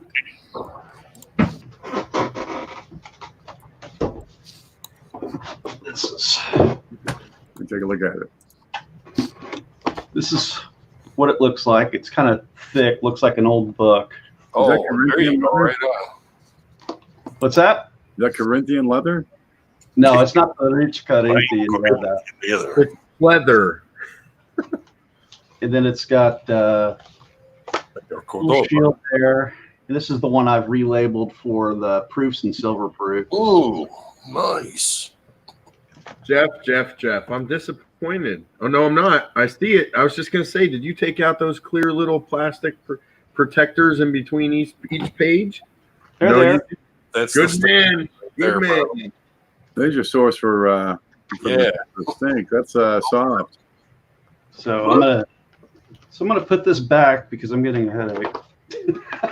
All right. It's funny because I'm actually sniffing Hey, mine. wow. I'm going to pillage around under my sink and sniff all my household cleaners. Oh, yeah. Don't sniff stuff and hunt coins. You'll see doubling everywhere. You will. Wow, this was really off center. Mike Kittle says, I did a 1908 S80 grading set a while back. Photos are online if D. Reese wants to compare with theirs.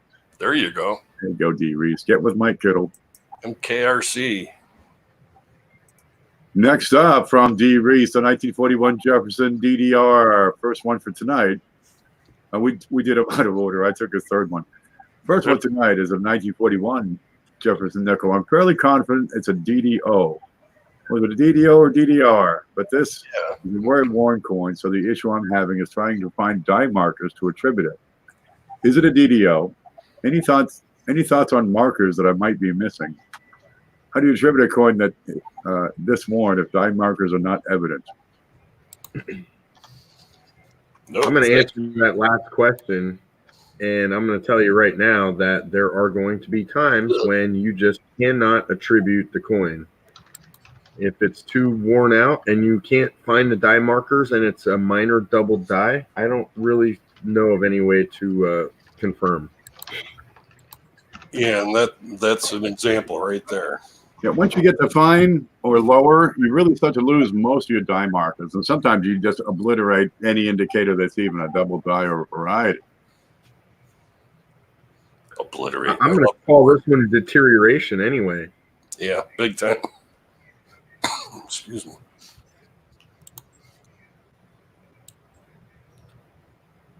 Can we see some different letters? Different letters. Wait. On Jefferson's, you always want to look at the star and then Liberty for sure. the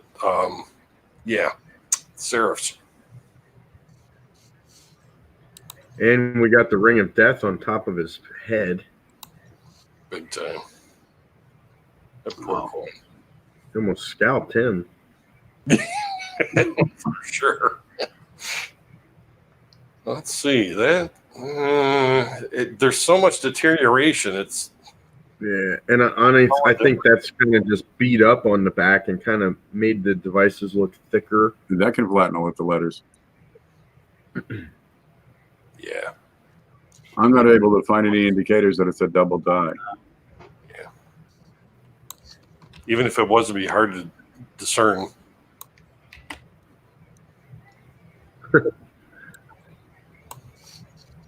It would look like the rest of the deterioration is what I meant.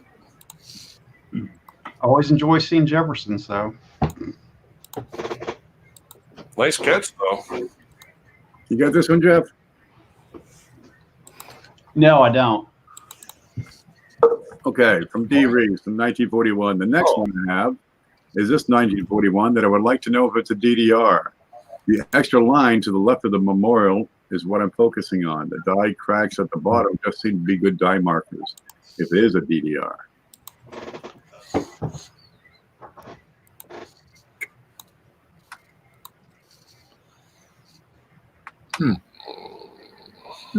Ooh. Let's see more. I'm leaning towards die deterioration right now. Again. It's whoa. Yeah. You get the same thing. Once it reaches a stage, it's cracking like that. It's cracking up. We're out. Okay, well, if you have a double die, I'm going to pull a Play-Doh out for this. Uh-oh. Someone said earlier the Play-Doh was dried up, but guess what? Oh, I found a new piece of Play-Doh. Wonder what I did with it. What is it? Those spikes coming out? Cracks on the obverse? Almost looks like a spike head there. Yeah. Look at that. Spike Unless eye. that's just a dag. That's his laser vision. That's Lasers. Jefferson was Superman. Super Jefferson. I am. Where'd the good Play-Doh go? Looks like he's been assimilated. Uh-huh. Look up in the sky. It's a bird. It's a plane. It's Jefferson. That's Uh-oh. really cool. And that Play-Doh sounded pretty hard. Yeah, it did. Sound like it's metamorphic rock now. If it wasn't hard, everybody would do it. Oh, wait a minute. I'm just going to know. Oops, I got stuff sliding here. One moment. There we go. Okay, you see the distance there on the left side of the building? Yeah, that's Right? So if that's a double die, you've got extra metal on the left side of the building. Let's go to the right side. And here, again, you got doubling, apparent doubling, on the right side of the building. How can that be? I'm going to take the focus here for a bit. Look at that planch it, too. We got that. All right, and then I can get big. Okay. No matter what, you're still making it with a die. If it's a doubled die, it's still being done with a die. The size of the die does not change. Okay. So if I've got an impression in that coin, like this, and I need a toothpick. Let's see. Here's one. I'm not ready. Come on. Okay. The distance from the left side of the memorial to the right side of the memorial is fixed. Okay, that's not going to change. So if I strike this again, right, when I hub that coin, again, that memorial is the same distance. How could I have increased width on the one side of the memorial all the way to the other side of the memorial if I have a doubled die? Okay, I'd have to line up the right side of the memorial with the left side of the memorial with each strike. So this would have to be the right side, and that would have to be the left side. But what you've got is the extension on the far left and on the far right. It's impossible to stretch out the Jefferson Memorial to create that sort of thing. So you have dye deterioration rather than a double dye. Does that make any sense? Love that. Yes. Yeah. Just say yes, and we'll continue. Yeah. See? There we go. So it's impossible for a dye to have made this strike Well, unless it was deterioration. It's not. that's right. It's not a double hub. So the area, the flat surface was worn down around the design, allowing metal to flow into that deteriorated dye area around the device.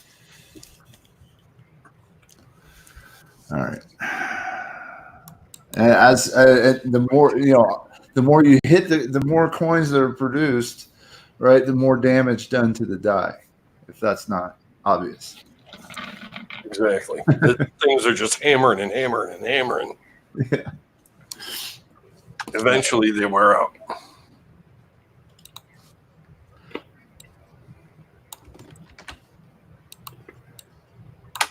There we go. Let me see if I can get one ready here. I got Zeke's ready.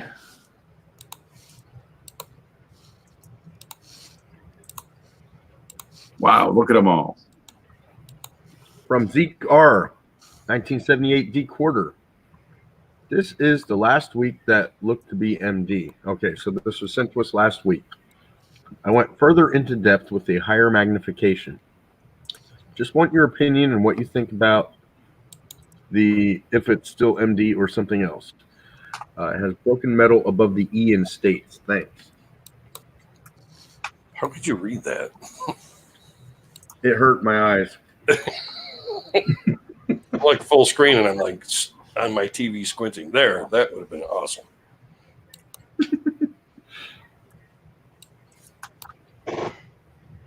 Oh, nice quarter. And again, we have. Look at the underside of the T. Dye wear. That.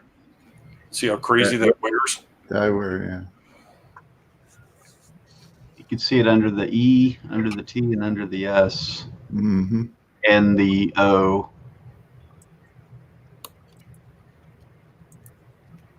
Oh, wow. Look in between the E and the eagle. Inside the D. It's everywhere. Mush.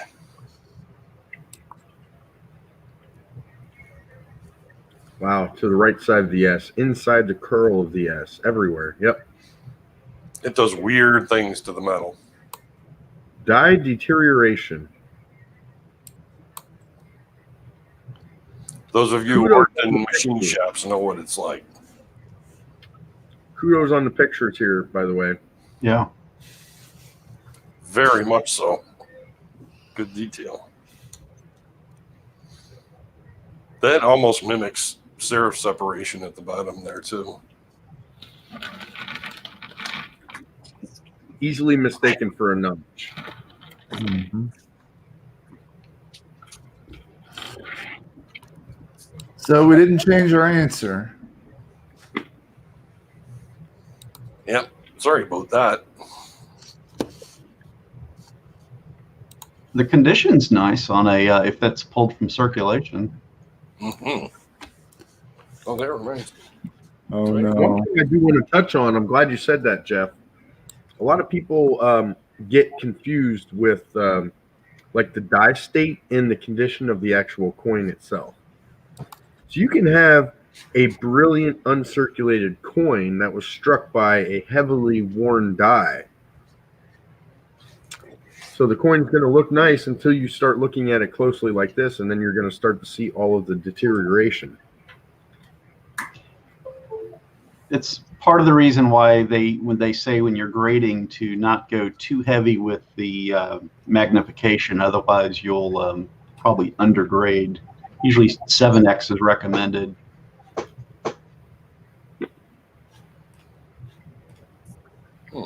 That's odd. Can't bring up my camera. I wouldn't call it pocket change. There we go. From Seamus. I'll read this.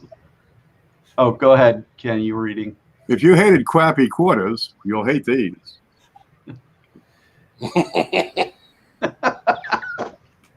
I love the play on words right there. Wow. This is like a parade of ugly right here. That just makes me want to cry.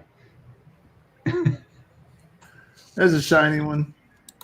I like that one in the bottom right. Yeah, that one's really nice. Decompose. Oh. They're not even in order. Yeah. Oh, stop staring. They're out of order again. Oh. You heard of a beauty pageant? This is an ugly pageant. He's looking at you, kid. Stop staring. Wow. That one on the bottom left. Good Lord, that's haunting. Hey, I can't tell if all the dates are there, but they filled all the holes. That's worth $0.25 per line. $1.50 a page. That's a $30 book holding $2 worth of nickels. Zombie Jefferson, exactly. It's like decomposing. Now, you get into these and you really got to still take a look because is there something here that's not damaged or not screwed up or Environmental. stained? Is this just the worst nickels you could find collection? Because that is impressive. I gotta tell you, He gets the blue ribbon. I'm actually happy he's pulling them out of circulation because I don't want to find them. That one in the center would draw my attention.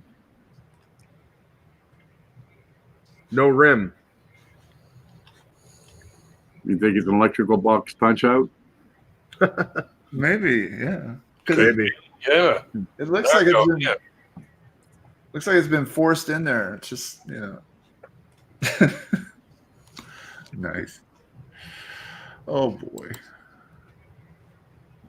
I gotta hop out back in real quick. Well, thanks, Seamus. You always bring such wonderful things to our attention. Shannon McCord actually brought up a good point as well. In some cases, you can have both double die and machine doubling. Oh, yeah. And heck, while we're at it, you can also have die deterioration as well. So you can have all of those things on one coin. And a clash. And many other things. Listen's got some old copper. My dad says that his mother gave him these 3 coins when he was 14. Now he's 68. And he's held on to them ever since.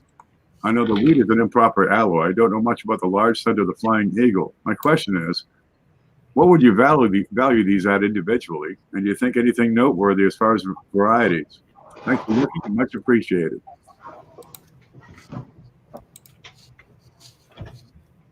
Flying Eagle penny. Well, I'm sorry, what was the question? I was reading the comments. I was way behind. What is it? What's it worth? And where's the machine you can put him in to get his money? Oh, okay. Well, where's CJ at? Because he loves those Flying Eagles. Flyers.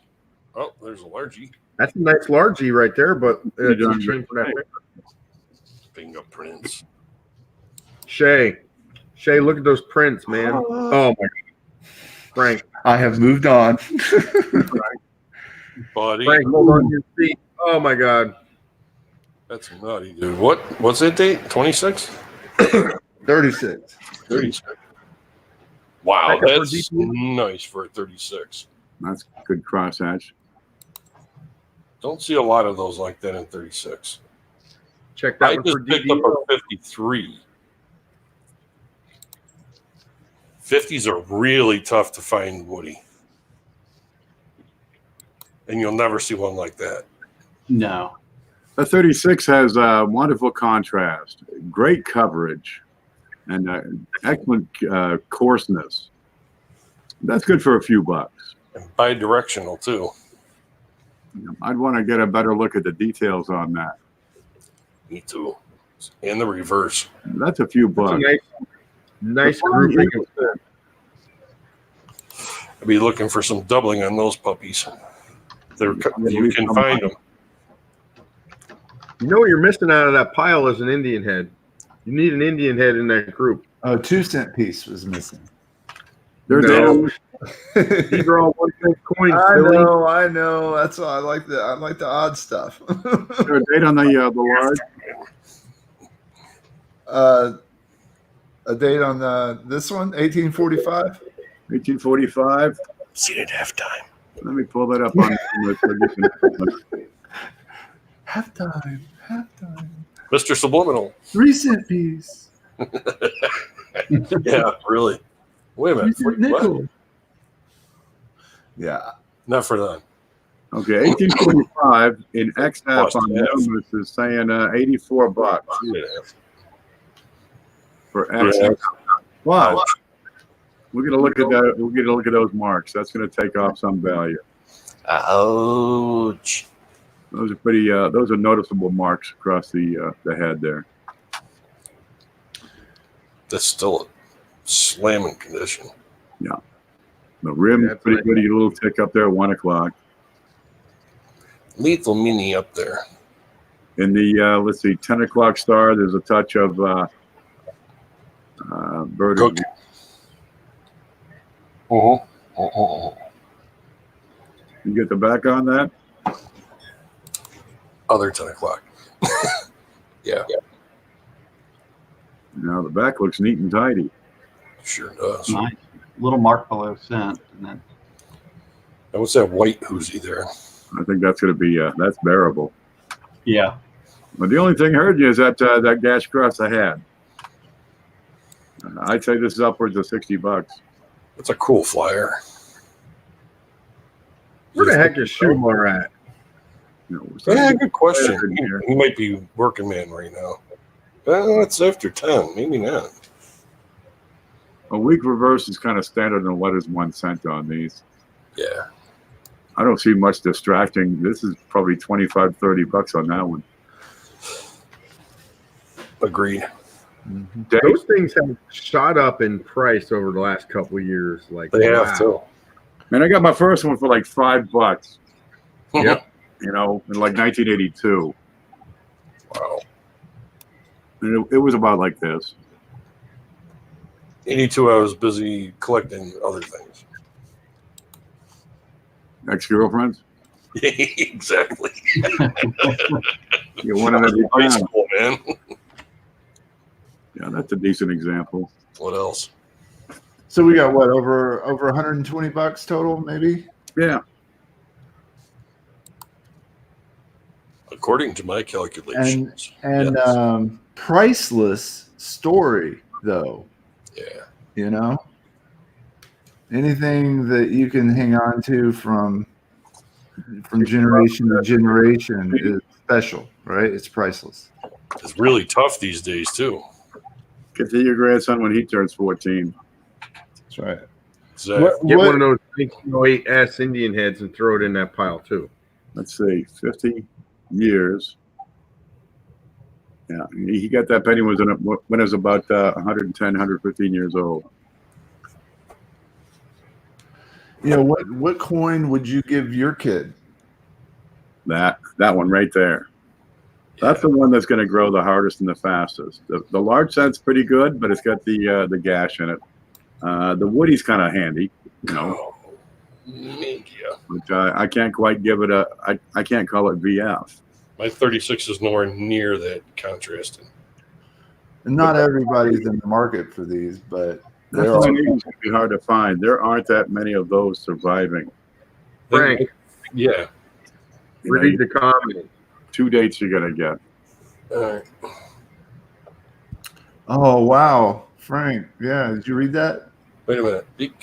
I know one of you loves Woody. Send me your Addy. Oh, that's from them? Yep. Oh, awesome. Yeah, that'd be great. I'd really appreciate that. I could even send you the one that I've got in my dance book. It's a BU, Woody. I'll take this. Okay, go ahead. Liston, 2019 PDDO discovery. I recently found this 2019 DDO. I've sent it off to Wexler to get it attributed. I just wanted to share it with everyone. I see doubling in the entire Liberty, in his bow tie, and slightly in the date. I was also wondering what the junk is behind the ear. Any ideas? Cheers. Happy hunting. You'll have to forgive me. I didn't have the picture. This is where I got distracted. So just hang in there for a second. I'll have it. I got Chris Hurley's ready. Oh, cool. We'll just Maybe let's do Hurley's and then come back. Okay, good. Perfect. I've got a cat in my lap, and it's hard to type and do anything right now. Okay, we'll get back to you. Ready? And this button. Here we go. ignition. You got Frank. Good Okay. evening. Found this a few minutes ago in a customer wrapped roll. I've recently gotten some Lincoln wheat cents with lamination errors from Tin Rathjen, and was thinking this might be one also. Let me know. Thanks. The king of coin roll hunting, Chris Hurley. Oh, I yeah. saw this when I was thinking about it. I wanted What it. the? Wait, Yeah, That lamb right there. cigar state lamination. It's This bit, I think, is a little scratch on the coin. But the rest of that's one big fat lamb. that's like a folding point right there. Like it folded over and somebody tucked it back on. I was so gonna bid on this, and Adriana came in and said, "What are you doing?" I'm about to buy some coin. You got busted, dude. Yeah. I know Okay, your Rob. username. Ooh. I'm Torch. going to call that just a scrape.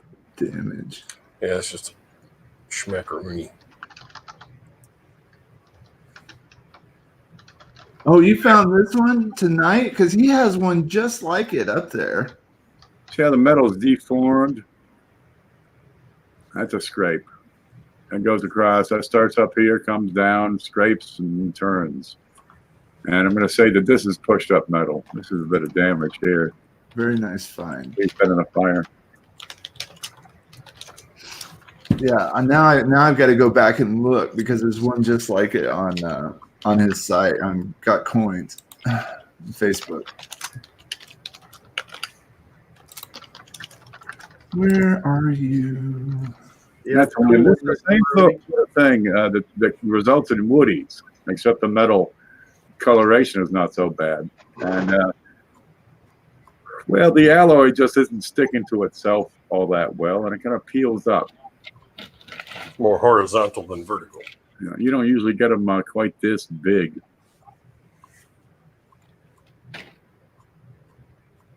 That's a gooder. Nuts. I love stuff like that. Have you got it back, Shay? Yeah, I do. So just to recap from Listen, recently found this 2019 DDO. I'm sending it to Wexler to get attributed. Just wanted to share it. So let me. I want to look at Liberty and his bow tie. Cool. Come on. Oh, yeah. I think I might have that. Big and fat. That's a double die. Behind the ear, little contact. What's below the ear? Yeah, that's plump. That.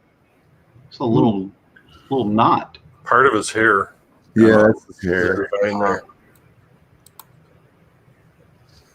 Bow tie, you said too? Sorry, That's a commonplace. A little bit. It's definitely thicker. Right there on the bottom, you might see a little bit of separation, unless that's shadow. Yep, and nailed it. That's a class 9. All the way. It looks very similar to one I just found a couple days ago. Nice pictures, man. Oh, yeah.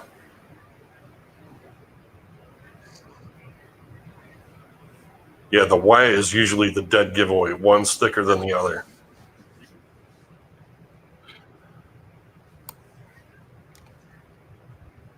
Wow. That looks a lot like mine. That one actually looks like one that is already listed. Oops. Maybe not on Wexler's website, but I'm pretty sure Chuck has this one on Copper Coins. Let me check. Who sent this in? Listen. Listen. This is notice the see how this is a common place where I look. I always look at these Y at the tops of the Y, and you see how much thinner this is, and this is so much thicker. That's always. I mean, in this case, this is a really obvious. It's thickness all the way across Liberty, but in a lot of cases, it's a lot less visible. This one is as strong as 1DO001, but on Chuck's example, it has the bottom of the Y is still square and flat. On this example, it looks like it's on an angle. A little bit of a slope. Yeah, so let's see what else we have going on here. Yeah, the Y, upper left of the T, the R, all the letters. Yeah, it's a little bit of a slope on the upper left corner too. Yeah, so this doesn't match any on Copper Coins. He has 9 listed. I am going to check Wexler, so because Chris said there was 11 listed on Wexler. No, I can't find mine. Yeah, he just he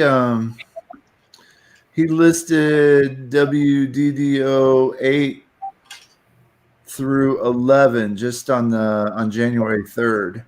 Yeah, we're going to have the 2020s are going to be popping up all over the place in the next couple of weeks. Oh yeah, the hunt will begin. Ooh. 2020 be a good year for double dives. Boy, I'll tell you what, that does bear a resemblance to Chris's son's discovery, WDDO 010. Oh wow. Yeah, let's do we have a picture of the shield on the reverse for die markers?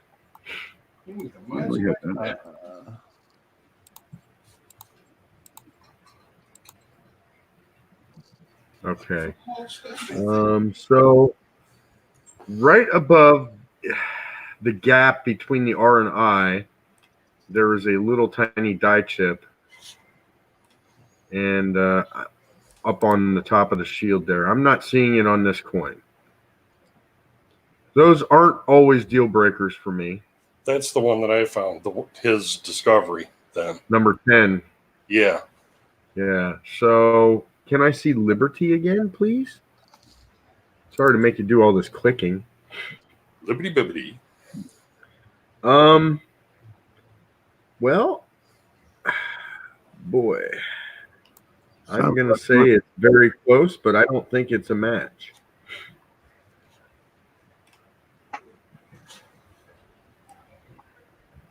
Yeah, the E is different. So cool. Looks like you're going to get yourself accredited with the discovery. There you go. Well, I have pictures of the one that I found anyways. I hope so. Where's my... I better send mine in. I have, I'll bet you, 8 or 9 different 2019s that were not listed before. They could be now. Yeah, I've got some nickels I need to send in. Shannon, it's all a matter of preference where you want to send it. There's, 3 places you can send it. You can send it to John Wexler, you can send it to Chuck Daughtry, or you can send it to James Wiles. Now, Wiles is a little more expensive. He charges $10 per coin, I believe. So, no, it's different. And he kind of he's a little bit more picky. Sometimes the minor ones he won't list. This is the one that I found. That's a nice one. I got it nice and tight on the Liberty. Well, yours looks like number 1 on Copper Coin's website. Yeah, that B isn't as fat.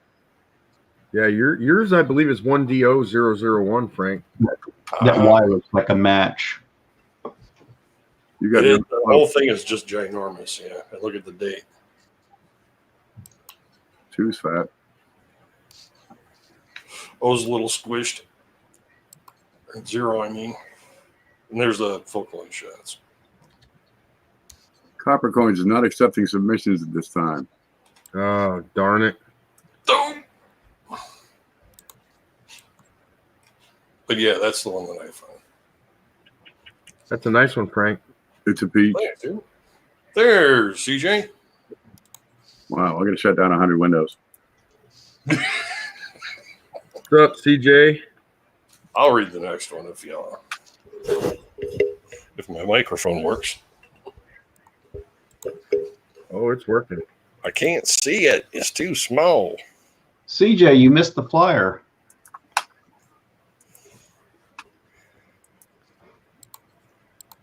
If you could please present Mantic coins, Mr. Ken. I'm trying. I got 6 things I'm doing. Wait a minute. Oh. There. Sorry, dude. CJ, Facebook. How do we do this? You missed a flyer, dude. All right, from Just Play.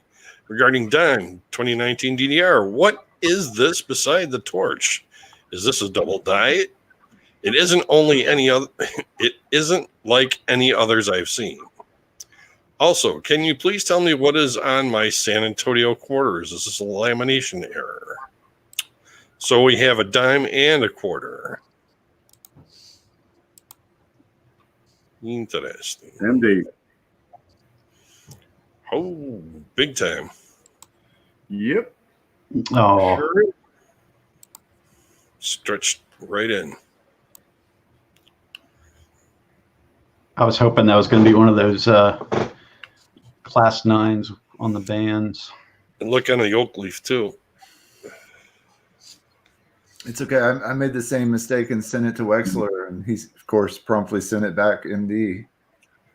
This was one of the first things that I have one that was kind of like this in 20.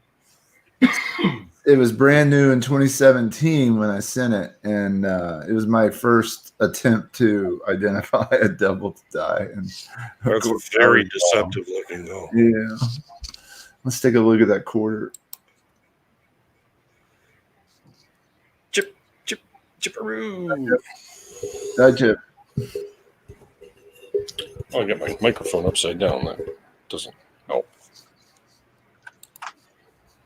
Who keeps playing the ukulele?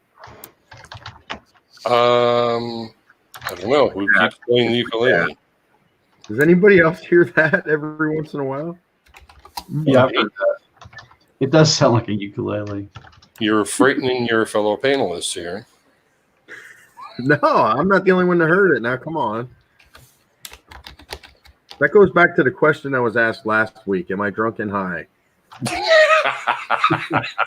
The answer is still no. Yeah. Hi, how are you? No, I just looked that way. Yep, that's definitely a die chip. Good spot. That's a small one. Yeah, you get them on top of the mission too, on the top left next to the cross and along the roof. Oh yeah, Found a couple of those. They're big. They call it, what is it? The sleeping dog or something? What? Eagle's nest. Yeah, Something begins with a D. dog in the roof or something. I don't know. Anyway, they're there. You can find them. Okay, I got Adam Chambers All right, I've got almost. Coinzilla.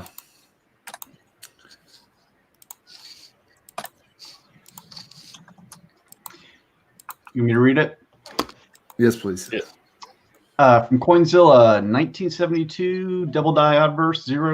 1972 double die adverse number 8. I hope it is. Can you give me your opinion? 1972 what? Penny. Cent. Let's see. It's a 72. Which now?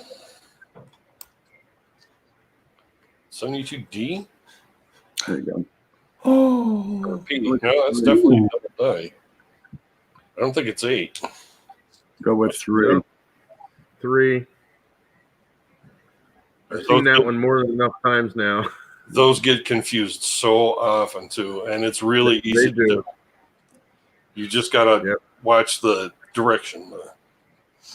Yeah, they're very, very similar looking. see how extra thick that T is?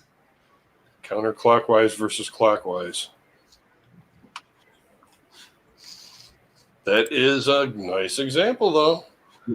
Well, I think 3 and 8 both have the same orientation, and it's just a matter of some very minor differences in how much of the doubling is visible on areas like the W in we. I'm pretty sure they have the same orientation. Chuck's here. 5 scratches around God. It's a number 3. Hey, Mr. Chuck. Evening, Chuck.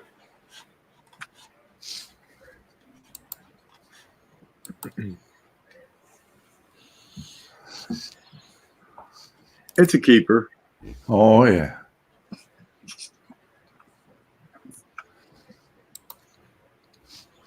Flip it up. Hang on to it. All right, you said you got for Adam's first one? I think so. We're going to All show it. You ready? Yep. Let me click 13 buttons here. Infinity screen. And did it show up yet? No. I There don't it have the is. pictures yet. There it is.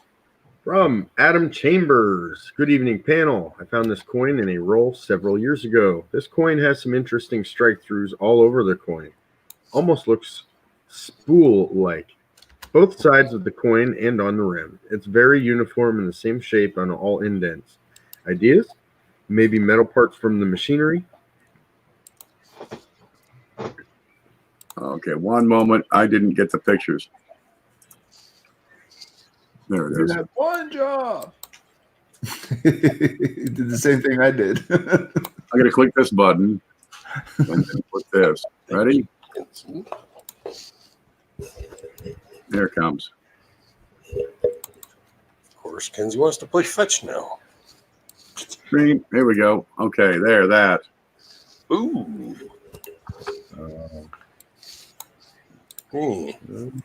Some sort of damage. Yeah. This has a different color aspect to it, suggesting the metal is bent. A strike through, you get something between the die and the planchet, and it's going to be pressed right in. It's going to squeeze itself right in, and there's going to be no funny little business with the shape of the surface of the fields. It's going to be. That's Let's see, here's the whole thing. That's mangled. Yeah, somebody mangled this. This is damage. Got a nice wood strike through there, but somebody hit it with something pretty blunt and. It's wood.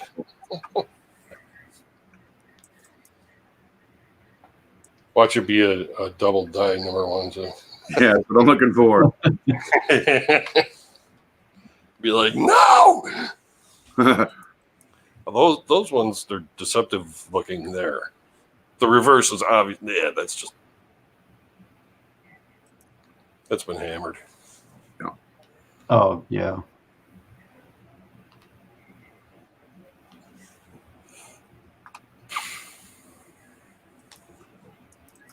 Probably covered in something that's magnetic. What? The rim is not created by the die. Okay, the rim is created by the upset mill. It's a different process that creates the rim. So I've got the same sort of thing going on down here as I do on the rim, which tells me it's post-mint damage. Two of those marks looked like they were similar shape. Like This one? yeah, that one, That one. Counter stamp kind of thing, yeah. like a punch of some sort. A peen. A ball peen? Implicated. I hope you're talking about a ball peen pen, Ken. I tell you, duplicted die is what that is. It's pretty tricky. You're going to watch them. Get you every time. There we go. I've got Adam's second one up here. All right. I got it. From Adam C. regarding new RPM. This was my coin on Chuck's roller reveal. Awesome. A new RPM variety plate coin. 50D 1mm 016. It's not listed yet, but this would be my 4th discovery piece. Killer, man.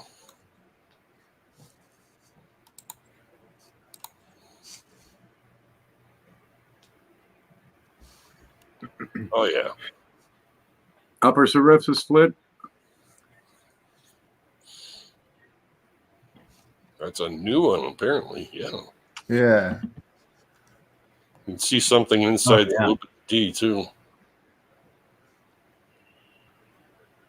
Just below your mouse. There. I don't know if Very nice. you guys haven't checked out Chuck Daughtry at Copper Coins, you need to. Definitely. He has some rolls, and you get to partake in opening up fresh bead rolls that haven't been looked at. In decades.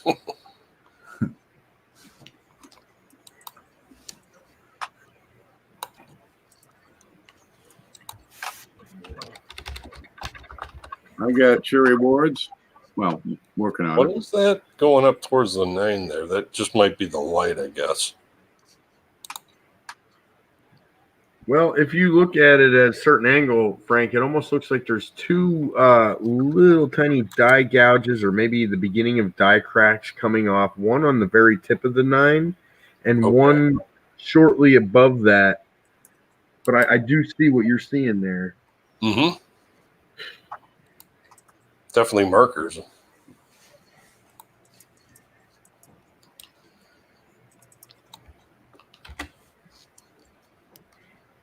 That's very cool that you got that, man. Scratches? Okay, yeah.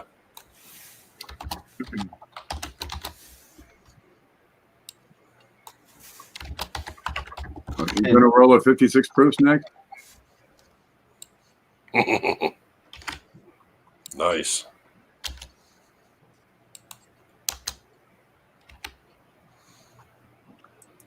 Seam of I'm that. actually using a, Oh, I don't want you to sniff those holders and folders anymore.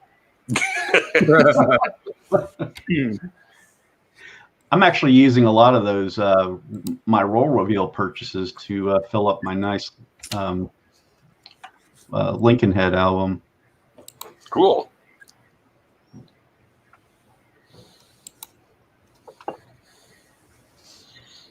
I got cherry award ready. Oh, okay. Go for it. Oh, yeah, Chuck, those were nice. I remember that. Okay, where'd you go? Here we go. Frank? Hello, panel. This is a 1989 Kennedy half. My question tonight is, I was told it was stamped through wire. Is it? Also, where would you send it to be graded? The struck through is on the obverse side, bottom right, above the 9, and goes to the top in Liberty. Thank you for your time. Monsieur Reward. Here's what we got.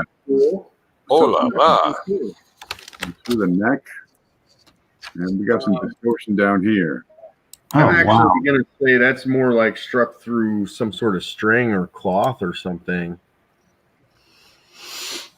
Wow. Struck through, it was soft and extended past the rim. Yeah, that's really cool. Yeah, lint gets in there. It's a different shot, a little sharper. You agree with that one, Ken? You think it's some sort of string? It actually goes up through the head too, and all the way up by the E, right? Is that part of it as well? Kind of looks like it, yeah. Is there any like striations in it? This could just as easily be a mark, but it seems to follow this pattern. Someone's dreadlocks. Okay, is it damaged? This bit above the 8 is consistent with struck through grease.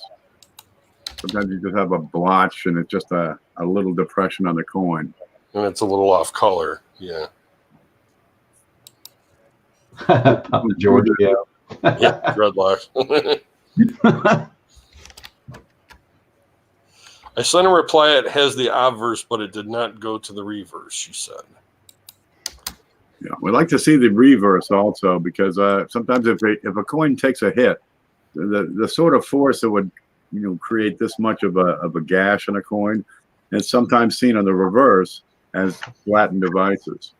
Because whatever you hit it with, it's sitting on a table, it's going to flatten it on the table a lot of times. Yeah, there's only so much metal.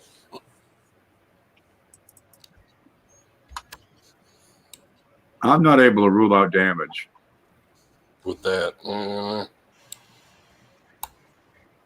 Definitely would like to see the reverse. Up at the E, this looks like a bit of damage up here at the E. Oh, she said she did send the reverse. Okay. I've got pushed up metal is what it looks like here beside that E. So is that bit connected and related? Is that a furrow? Because that looks like it's pushed up metal. You wouldn't have that if it was struck through. The rest of the coin looks pretty good. I got a little nick over here. Maybe a ding here below the R. That might be just a shadow. I'm not able to rule out damage, though. The reply does have the reverse. So she did send reverse pics. Okay, let's see if I can find those.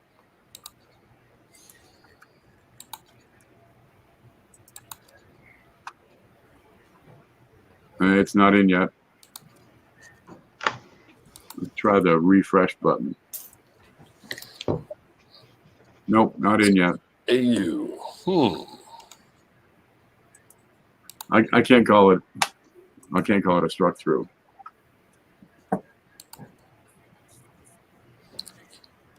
That's always good to take it out of the flip for the pictures. Because that could be misleading looking. I do believe it was a struck through, but definitely not wire. If it was wire, I think it would be more the detail of the struck in object would be a little more sharp. Distinct. I'm thinking it's some sort of cloth or thread. And actually that marking above the 8 solidifies it for me.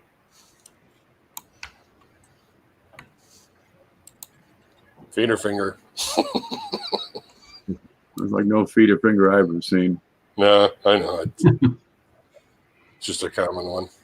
I'd want to see this bit right here below the neck in this shadow part and see if it's continuous. If it was struck through, I'd expect that to be continuous. Right. Here. But I've got some discontinuities here. And this bit at the top says damage.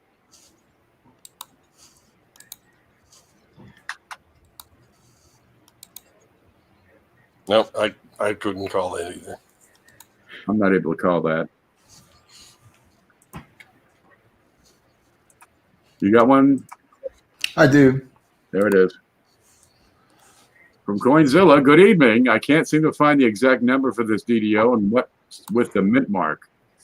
Is it RPM and on the rear? Is it RPM and on the rear? What's with the corners having a spike? I'll add an arrow to show you what I'm talking about. It looks like notching, and there appears to be some separation lines on the URU in the motto. And maybe notching on the dots. Thanks for helping. God bless. Don't have a date, but oh, there we go.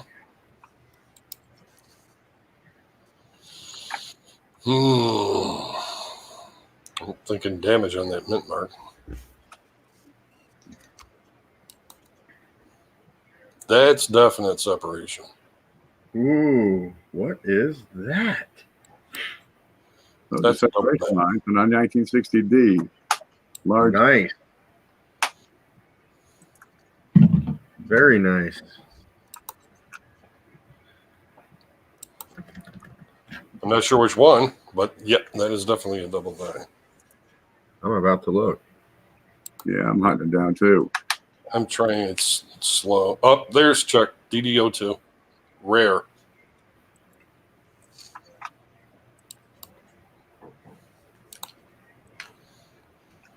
Good match for Wow. two. Look at that separation. 2, please. Wow, nice find. Coinzilla, I believe that was. I'm not matching it to 2 on copper coins. I'm matching it to 1. Oh, okay. It's WDDO002, but copper coins is 1DO004. Konica number 2. Yep, that's a nice one. Dang. Lucky. I know. That's a roll find, he said? Is that mark on the 6 a marker, or was that damage? That's not an RPM. That looked like a hit. From the 6 to the 0, there's a little diagonal die gouge or polish mark. I don't know what that It looked like a. I'm not seeing it here. crack or something up there on the Oh top. no, I was looking above the 6. Is that a? It's got letters all over it. Lint or Okay. crack. There's a gouge inside the D of the mint mark. I got a problem with that D. On Variety Vista double die number 2, it slopes upward. The mint mark does in relation to the date. Let me see if I can show you the screen here. And on yours, okay, it's a little bit crooked. Let's have a look at yours. And We got it from AtMax. Oh wow! okay, that's what you got. That's pretty amazing. And over here on my screen, I got to find the screen. You got it. No, man. And this mint mark has a slight slope upward. If you look at the line of the revert on the back of that D, that baby points upright. Hmm. Looks like I got it a good match over here. But I don't have the, this doesn't have the mark on the 6-0 either. All right, this might be unique to this particular specimen. That's just slop. That's dirt. Yeah. But I do have a little tilt on that D. See the tilt? Tilts up.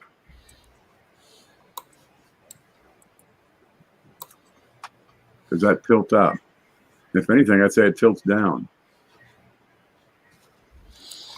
It's I think the mashed a little bit pictures- too. I think the pictures on the website are actually, the whole thing is tilted. That doesn't help me any. It just looks that way to me. I don't know. Can you look at it again? Tilted. Location's good.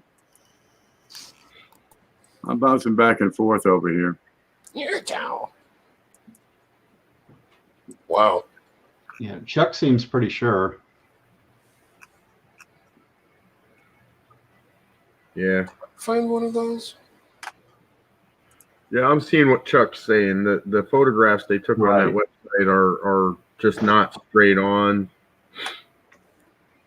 I bet you they sloped the angle of the camera to get the glare out. I'm not going to go against Chuck. Me neither. No, me neither. Some people on Facebook might try, but that's not going to He'll be. stick Sherman on us. The Exterminator. Many have tried. Many have failed. Oh, it is a penny. Bayash.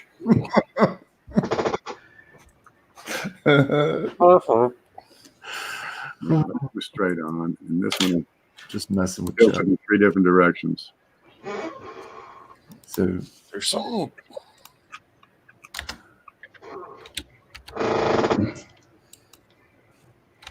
Excuse you.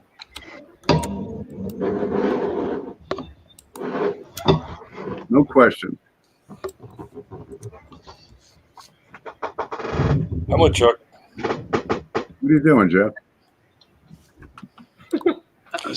Adjusting. There we go. Taco Bell, man. Congrats on Boy, keep that it, for sure, keep man. it straight. Yeah, Chuck is a penny police.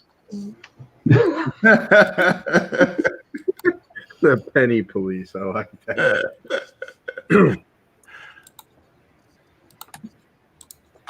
All right, I'm almost done, but Seema sent a whole bunch of photos, so hold on.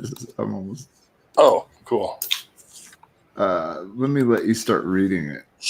So Chuck has that last comment there. Keep this in mind. He has one. He's had it since the mid '90s. He has never seen another one. There's Oh, two. far out. Queenzilla.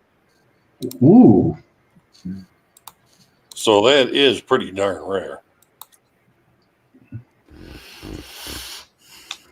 I like that seamless. Penny police. You'll never catch me, copper. That's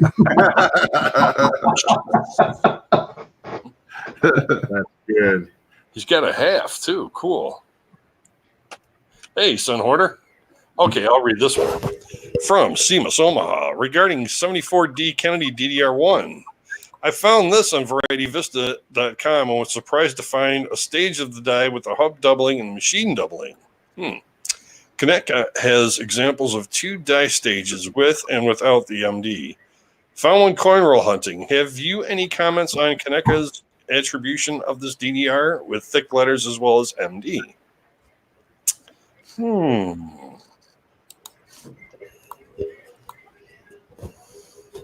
Well, Waka. MD there. This looks like die deterioration with the upper edge on some of these.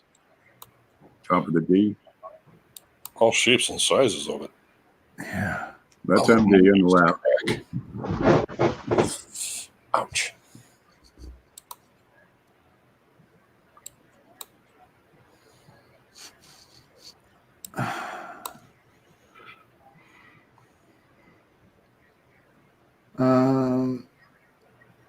With and without the MD.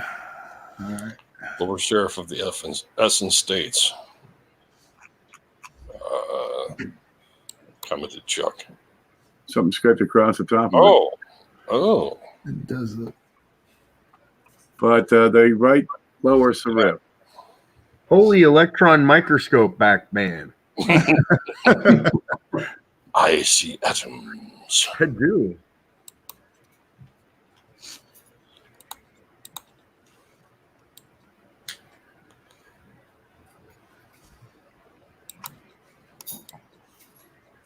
That's really interesting. Do we get splits in the lower points of these stars? Lower serif of the Essen States seem to have caught Chuck's attention. Wow, that's pretty clear cut there, but nope. All right. Now I made it back through all the pictures. And he said states. Yeah. Yeah.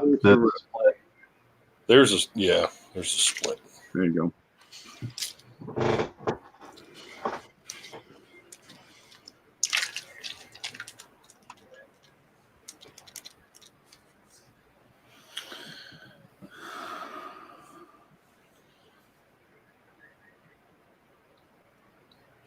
I don't know hands. Yes, sir. Let me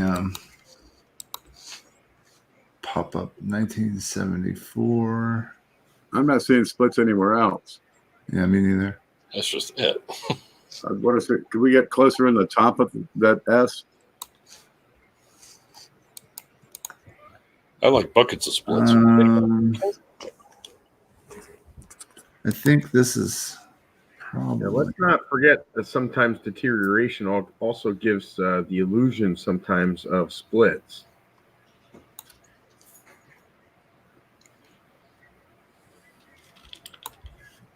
But CMIS is saying we should be pulling up the listing on Variety Vista. What year is this? 74D. 74D? Okay.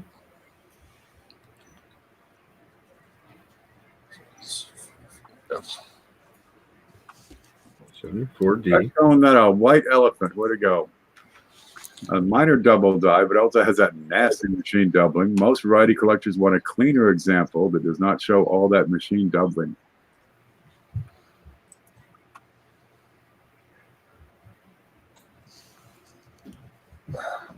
I don't like how this site is set up. There we go. Well, Yeah, I need to take a look. Does it can show? we see the R of dollar? The bottom leg of the R in dollar.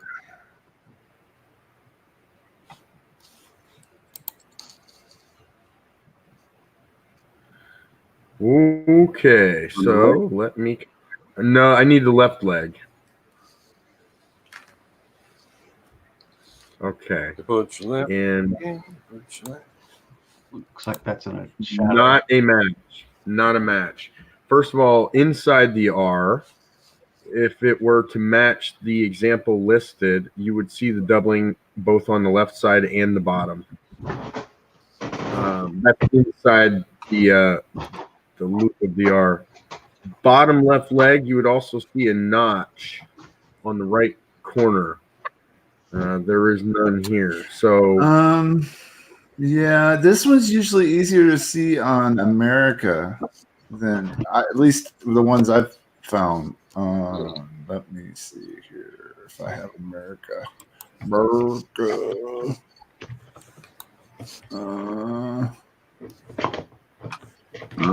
I have to take a minute and step away. But stage B does not. See, this is you want to look right here on the R. That's weird because MD can happen at any time. It's not Here and here, and I don't see it. It's clearly split on this DDR001. It's usually clearly split. So let's look at what we have up right now. Okay, you have, if we examine the M, let's look at the M and compare it to the photos on Variety Vista. The doubling on the M on the left side goes 3/4 of the way down. On the example coin here, it's only going halfway down. It's just not a match. It's very, very similar, but it's not a match. Well, but that's MD. I don't know if you could necessarily. It's not going to have exactly the same. them stars look rather plump there. Right. I mean, look at the bottom right should be. You can tell that it's towards the center. Or isn't it like is it a class? It's a class 2, right? If it's going towards the rim of the center. And so you should see split from the bottoms of the M and the A and the R towards the center. I am not. Oh my god, I gotta clean this area up. You don't see it? I mean, I don't see it on this coin. I know it's on the DDR. Yeah, I'm not seeing any notching or anything. The description on Variety Visa says medium spread and extra thickness. It mentions no notching. So for what I'm looking at, I look at the M and I see a separation line on the right leg of the M on the inner side of it. Very faint towards the left-hand side of the right leg of M. I'm not seeing any notching. Maybe on the bottom of E in America. Yeah. The bottom of the E in America, the bottom of both the uprights of M, the bottom of the right side of A, and the bottom right point of the slanted leg of R. I do see that. I do see that. You can look at the C also, the bottom right side or point. Yep, see that. Yeah, that's all that's consistent with class 2, which is what this is. But they also list it as a class 6 for extra thickness, but the extra thickness I believe is on the $0.50. Yeah, I'm not seeing any of those indicators on his coin. No, I don't see him on his coin either. You're right.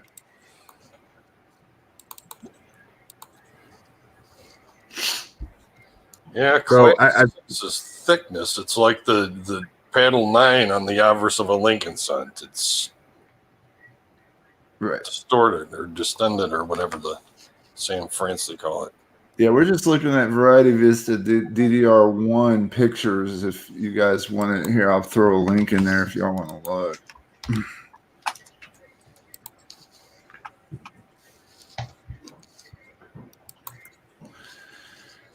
74D. Huge MD. Okay. It's kind of a... I hate when it does that. It's a bummer because a lot of people will come, you know, new folks will come to the site and they'll take a look at this and they'll think, and I did it too, they'll think that the MD there is the doubling. And then they start seeing it everywhere and everything's the double the die that they have, only to realize later that it's the more subtle little bit at the bottom right-hand corner of those letters that is the doubling, showing the doubling. And so it's really one of those things you just got to learn the difference between MD and... There should be a note. There should be a note on when an example shows that. I agree. Yeah, there should definitely be some sort of note there.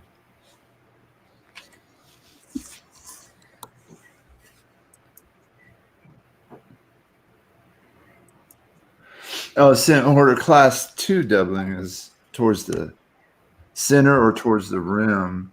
And so the outer, you know, you can see on the outer devices, the doubling.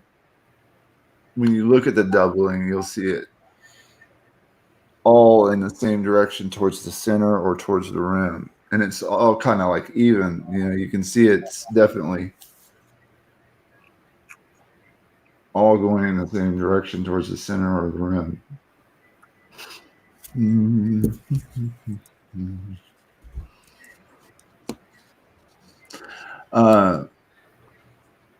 Yeah, as opposed to say something like where you have rotation of the letters, where it's going clockwise or counterclockwise. Right. Yeah.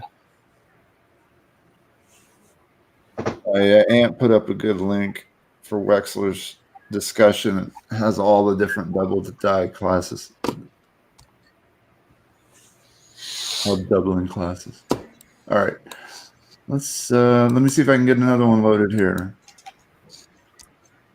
I got Walters. You got Walters? All right, I'll grab Chris. There we go. I'll read this one, Ken.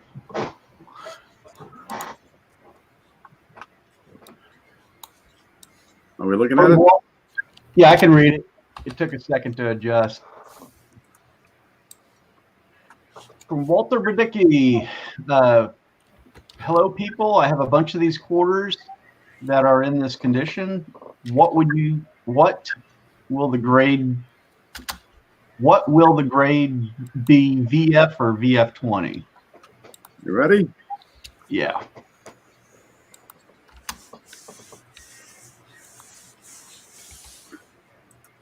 All right, we got a 64D. I would give them better than VF. It's a whole lot better than VF. Yeah, that's been stated. Nice die crackies on the wings. Yep. It's got some contacts though. Yeah, there's some circulation marks. These on the bottom are not at all wonderful. But I've got just the slightest amount of wear here across his cheek. Not much at all here. A little bit more noticeable in front of the ear.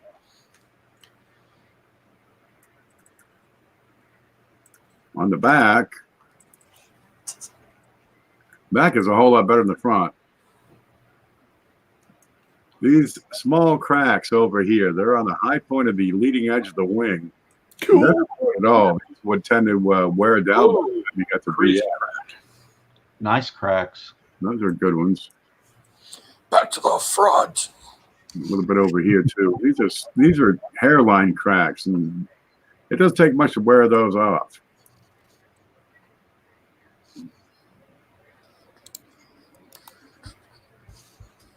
Okay, here we go. We got a little bit of finning over here on the right side between 3 o'clock and 5 o'clock. That's again an indicator that there's not a whole lot of wear in this coin at all.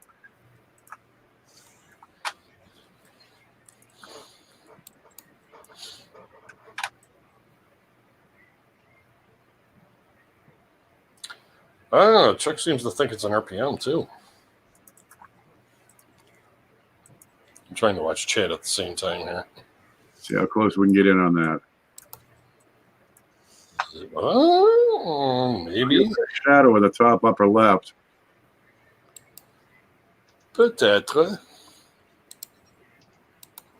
It's hard to see with that resolution. Yeah, more side of pixelated to get closer.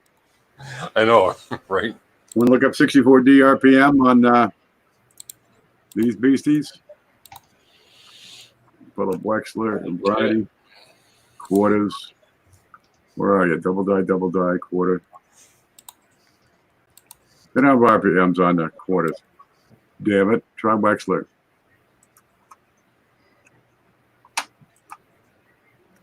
When in doubt. Martian quarter RPMs. 64D. Gonna be way low.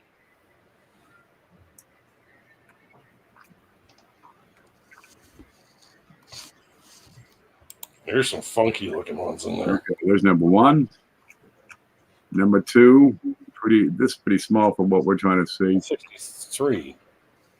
3? That looked like a 63 just a second ago. Probably was. I don't have a split up top. This is at the bottom. 4. 5. That's extra thick on the bottom.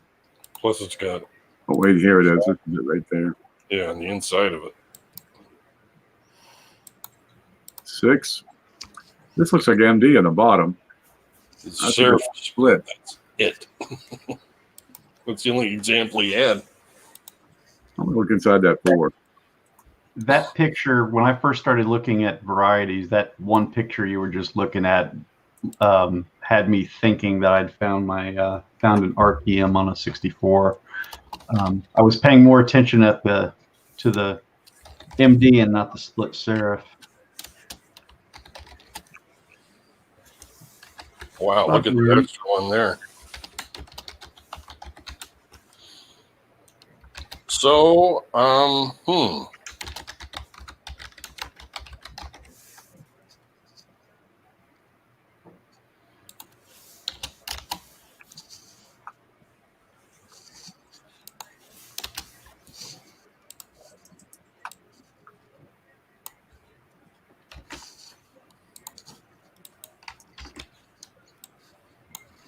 very nice crack. Yeah, I'm trying to see, is this an earlier stage of that? It seems to have the right angle to this little space here. Mm-hmm. Goes from Means the quarter through the wing. What would you call that? 10 o'clock on the quarter? Closer to. And it meets about 10 o'clock in the quarter. This die gouge is present. How about these polish marks on the RT? And this wants to see both the top and the bottom.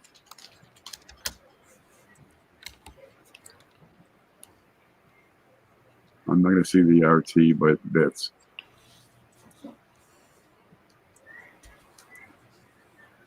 That angle seems to match.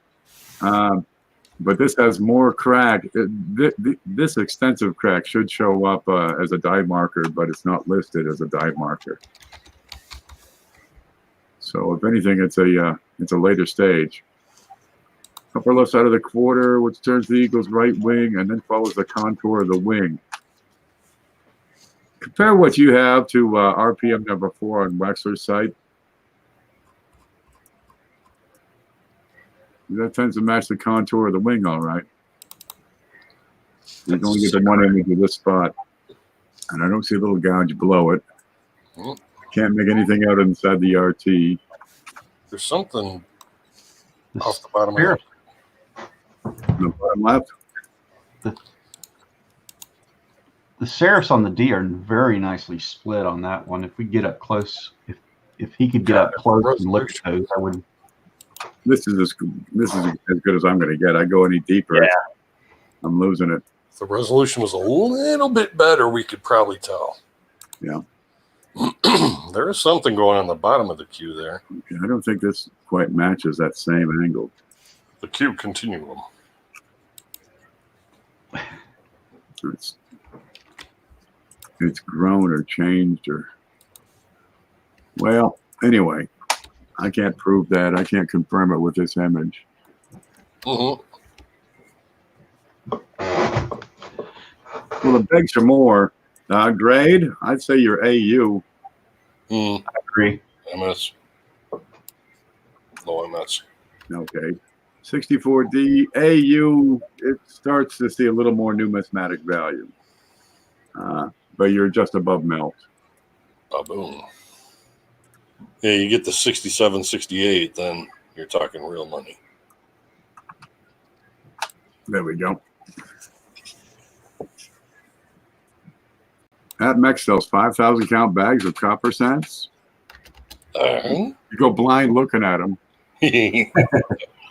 You will too. Coin roll was bad enough.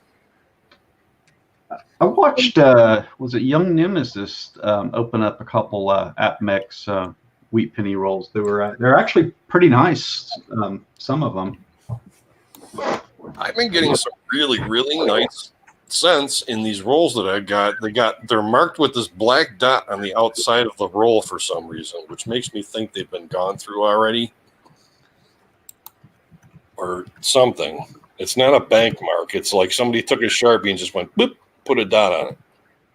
Counting. And that's happened to me before. Sometimes it's green, sometimes it's red. I think I have competition, is what I think. Sorry. I squirreled. Uh-oh, we lost Chris. He must have froze. Kids are playing Fortnite. You ready for this one, Mantic? Yep, ready to go. From Chris L., a 2019 P American Memorial Park quarter. I found this coin roll hunting. Not sure if it's struck through grease or machine doubling. There's a big difference there. Doubling and tripling with extra metal around most of the obverse perimeter. The Liberty pick has a normal coin for contrast. What do y'all think?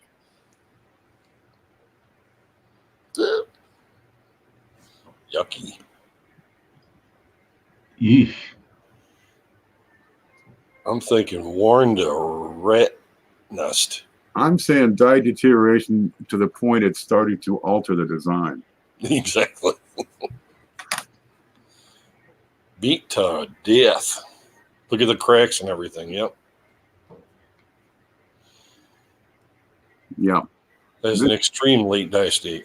Yeah, this is about as heavy as they get with a die wear. Before they pop. Yep, sorry, man. That's big time wear.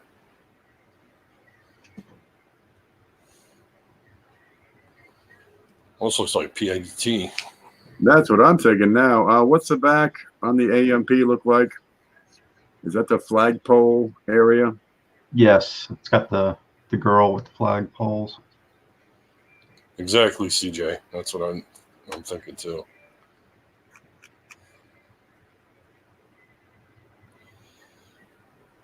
That die is about to go kaboom.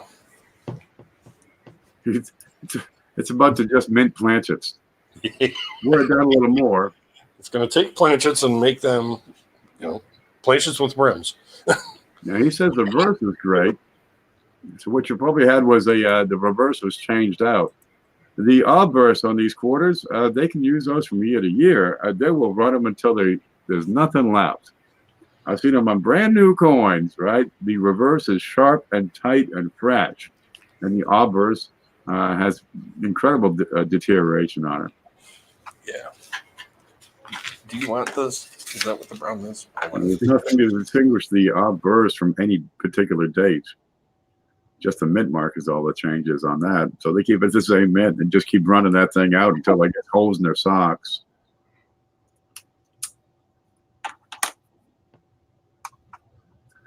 From Anon, 2016 P rotated die struck through nickel. Go, I've done my research, baby. Can you score this before it's too late? The real MVP here, buddy. Come on, it's a tank. Coin World published it. I love the bravado.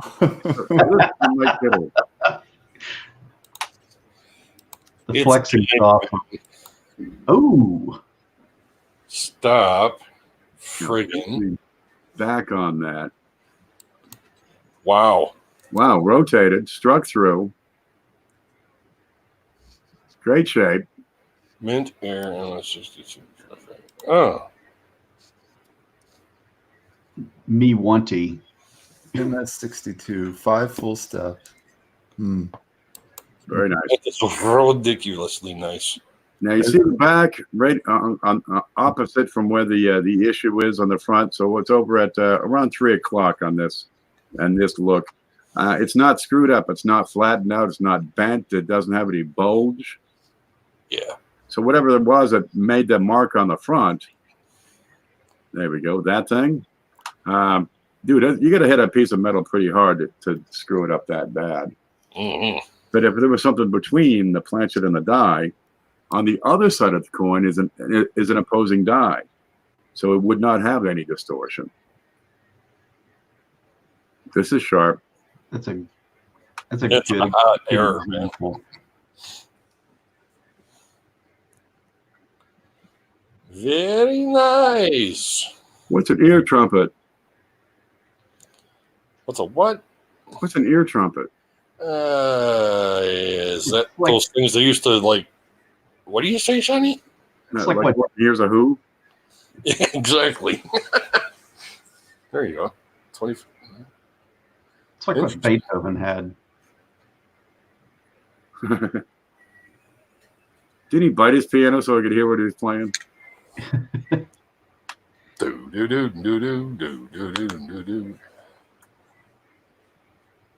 That's really cool. A lot of people pick that up and say, "Oh, look, it's got damage on it." Screwed up. Yeah. Toss it away. You're like, no.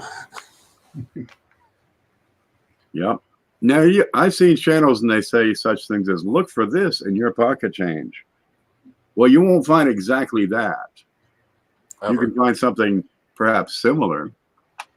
But what you're looking for is the diagnostics that tell you it's a struck through rather than damage. Bet you that die got a nice gouge in it from whatever that was, too.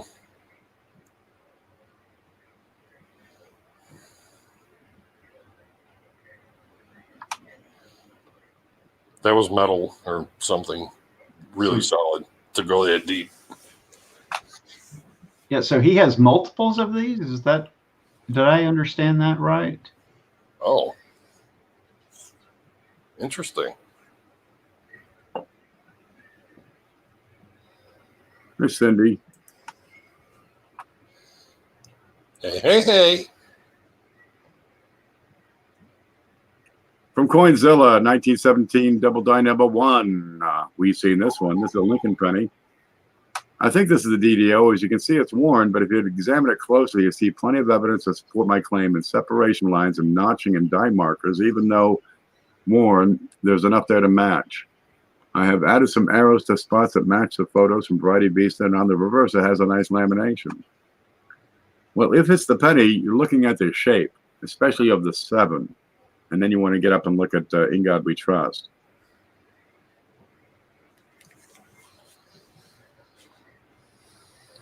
Stupid notifications. Check the inside of the R. I'm That's looking at the inside of the U and saying, no, that's a lamb. big time. Inside of the R usually stays intact. That's a lot of wear, some damage on there.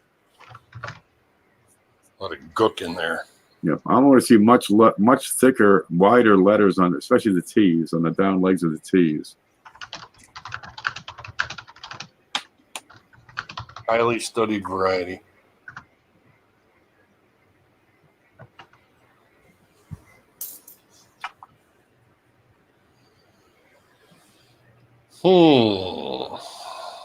It's not one. Chuck says the inside curl of the 9 tells all.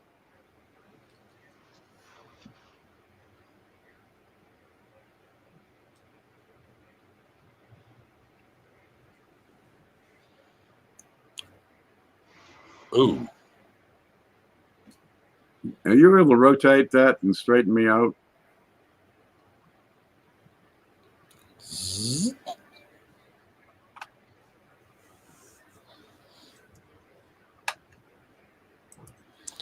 Wow, now it's really something. Cool. I see a little bite in the point of that 9. Yeah. I think it's just mashed, though.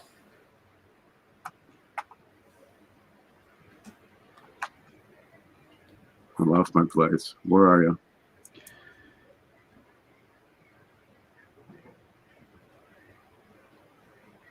That's interesting, but it's not it would be thicker on the curl. Yeah, Chuck says it's not a double die. I don't like the thickness of that 7 either. It's mushed.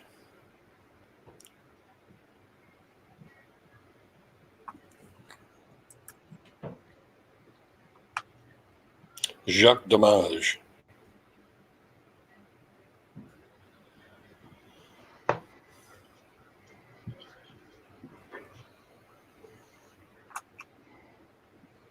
Eddie James wants to know what kind of software you're using, Shay. No good.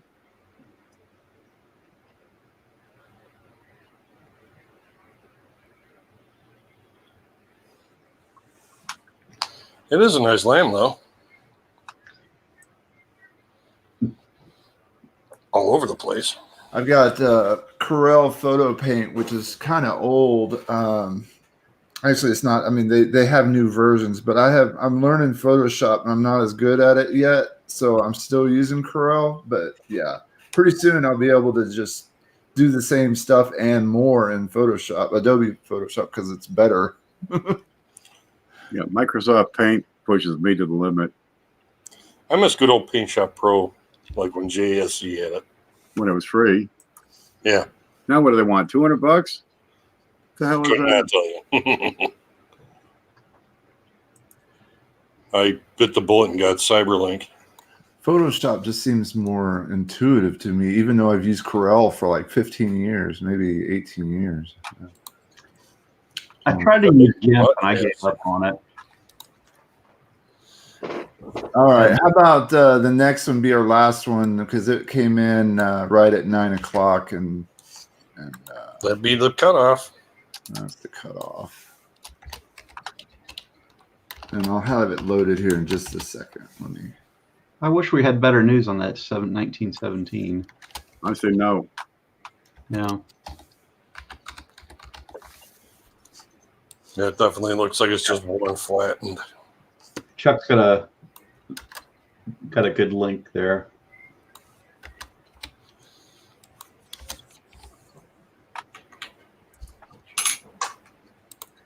Couple coins link.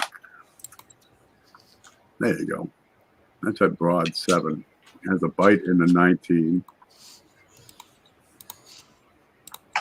Let's see if I can show that. Coin broad.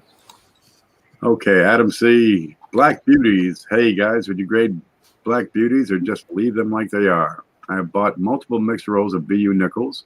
Found about 15 of the improperly annealed nickels, mainly 58 and 59.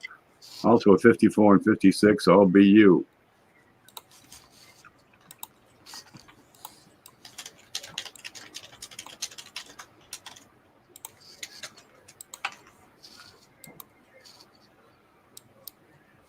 Ooh. Gouges. That one is dark.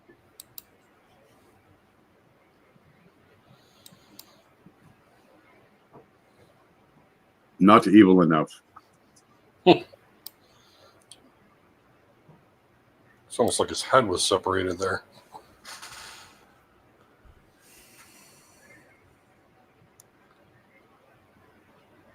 What was the question again?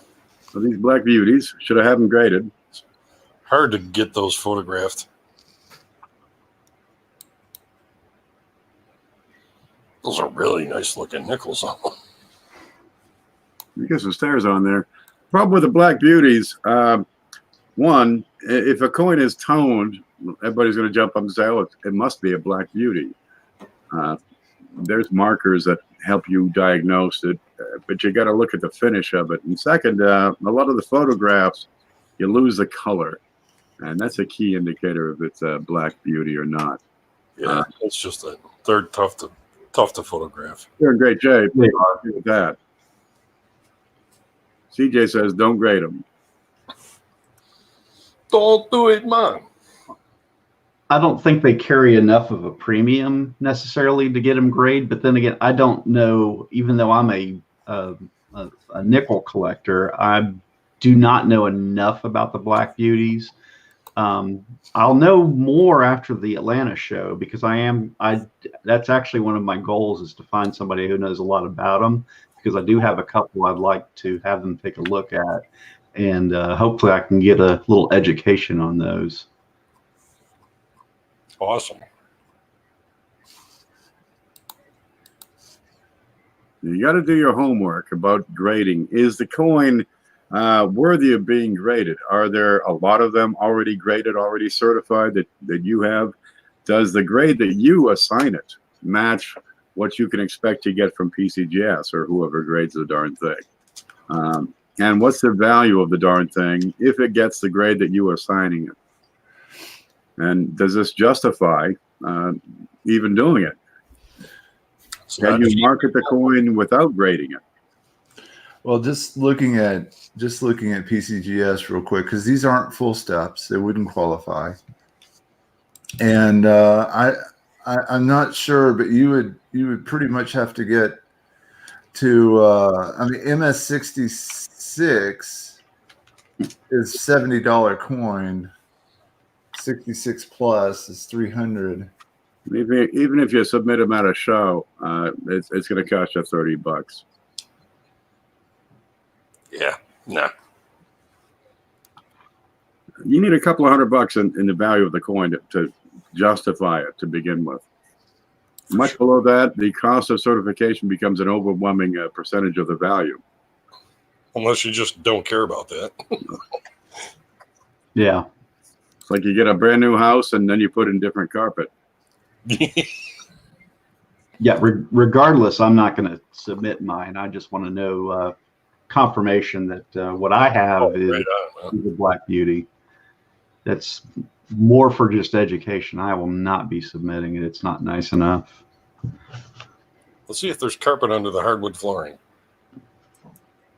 I always thought that was a good one. You got wood, then carpet, then laminated strips, squares, and then more wood, and then some carpet. Maybe some tile in there somewhere. Yes, nice travertine. Yeah.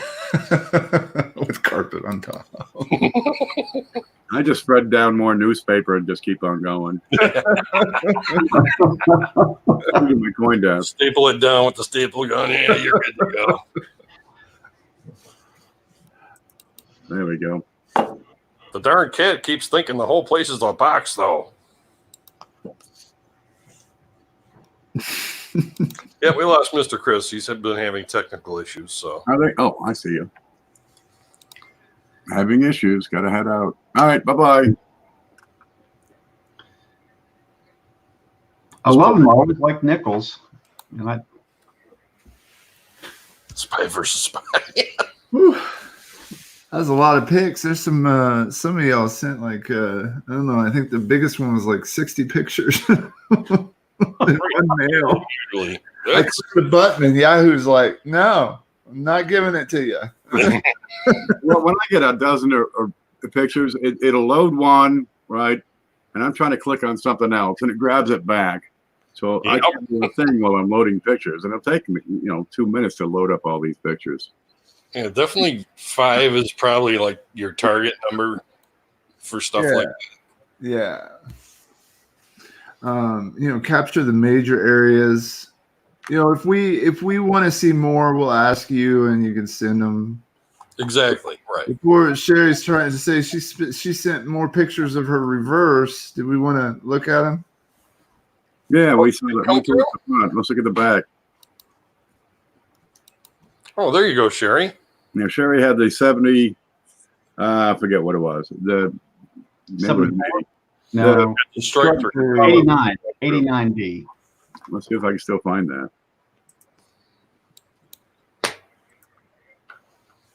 Was it the $half? Yep. Yes. I got it here. 89, I believe. So for a refresher, screen, here's your $half right there. There we go. And this has the bit that starts up with the E. Seems to go through the head, down the neck, and out the door. And this big There, not the, of the 8. 1989. is that a, And the other is one's it a little sharper. or is it Philly? I can't tell. Okay, so the greatest distortion is right at thrust. So on the back, we'd expect to see it above the eagle over towards the right. And we're looking to see if there's any flattening of the rim and of the, let's see, of the letters, perhaps getting into the stars and rays.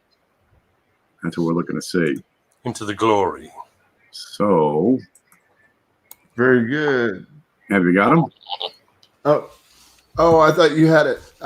Yes, I have it downloaded. Just 1 second. Let me. Oh, I only had her front pictures. Yeah, for just a Carpet under the hardwood. It's a quiet floor. that's it. Yeah. Yeah, that's never the case though.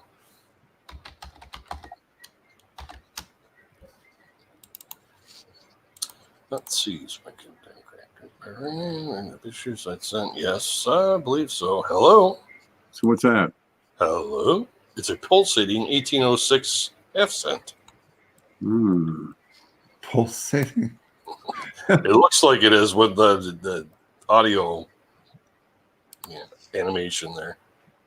Is that your labor of love coin? That's my project cent. Oh, yeah. There we go. So up in the top right, we're looking for some distortion, maybe on the rim, in the letters, Not seeing any. stars, and rays. I'm not seeing any issues here. See up there at 12 o'clock.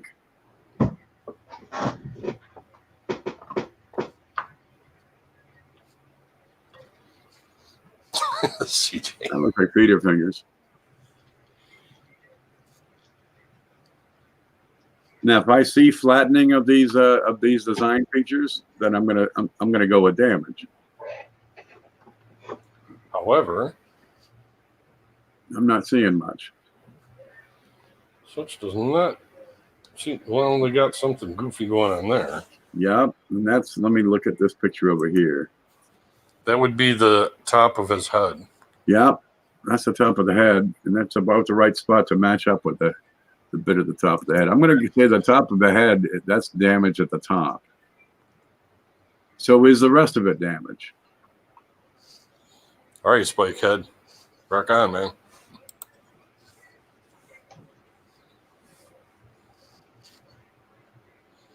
What? I'm curious about these little. Yeah, the polish mark. Oh, in the stars? Yeah, That's an odd place for. I don't usually see this stuff here. Well, one looks like a reflection. One looks like it could be a gouge. And look at that.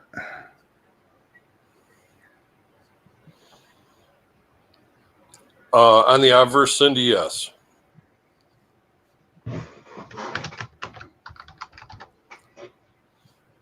Yeah, those are nice in-hand coins. What's that coming off the eagle there? It's like a flying, flapping turkey flap. Where? Where? Under his chin there, there's like, just I don't know if that's discoloration or what. Yeah. Cigar. Smoking eagle. Sometimes a cigar is just a cigar.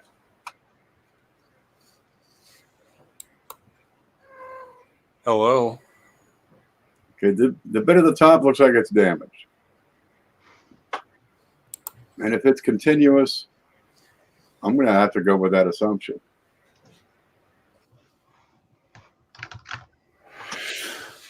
But I can't debunk a strike through. Yeah, I don't.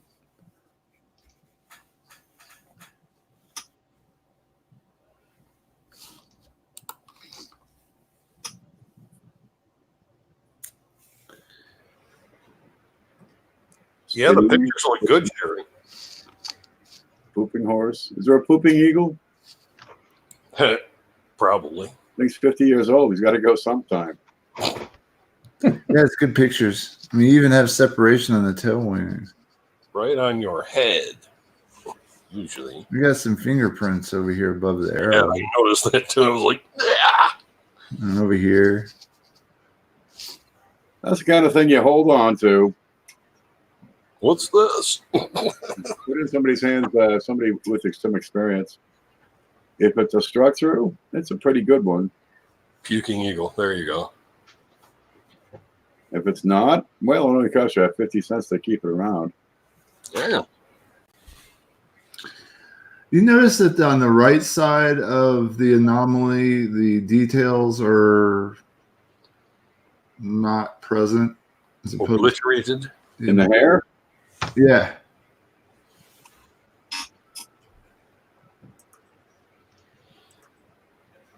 I mean, you get a little bit of under the, or I mean, above the ear, but it's still all.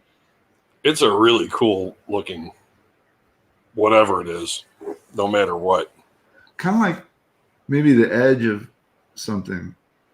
Yeah. Like, you know how you, when you fold over cloth and like seam, you have a seam of thread and whatnot down the cloth. I don't know. Right. Somebody dropped their whole hanky in there? Yeah. Yeah, there you go. And it's got struck through boogars there underneath we. Oh. No hair detail. No. No, it just obliterates everything in its path, pretty much. Yeah. That I pass. No, those are different photos than what I got. Hold on to an Ask a Coin Shopper. Who can I send it to? It's a good question. Put that in front of Mike Diamond. What's that? Mike Diamond. Put that in front of him. See what his feedback is. Show him the front and back as clear as you can. Try to get a shot of that neckline where the shadow is. Give extra attention to the bit above the E, where it looks like it's furrowed. It doesn't look like it's furrowed here. Left side of the E, a little bit further down. Yeah, right there. No, it doesn't. The different photos make all the difference, don't they? Oh, yeah, and look at the E is like just totally there, and it goes kind of behind it. Or does it? I can't really tell. Looks like there's something between the E and the rim. Yeah. Yeah, the E looks like it's right on top of it. Like it's... That even throws another... Well, I auto adjusted so it balanced out the contrast, the bright spots that we got all up in here from the light. the hots, yeah. You know, and so you can kind of see the darker spots a little bit better too. I do like that feature on that.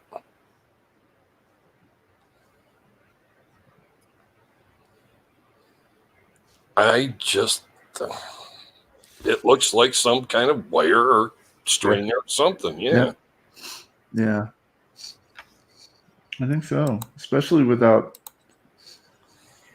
Yeah, there's deformation on the corresponding side. Right. I hope it is, especially the fact that it goes from rim to rim like that. That is so interesting, even if it isn't. And I still maintain that it probably is.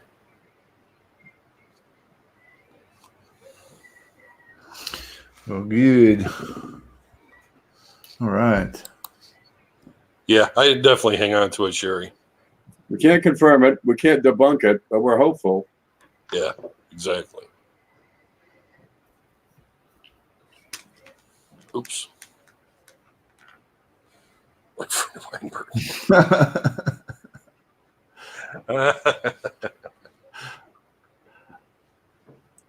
Wow. We have mixed opinions on this one.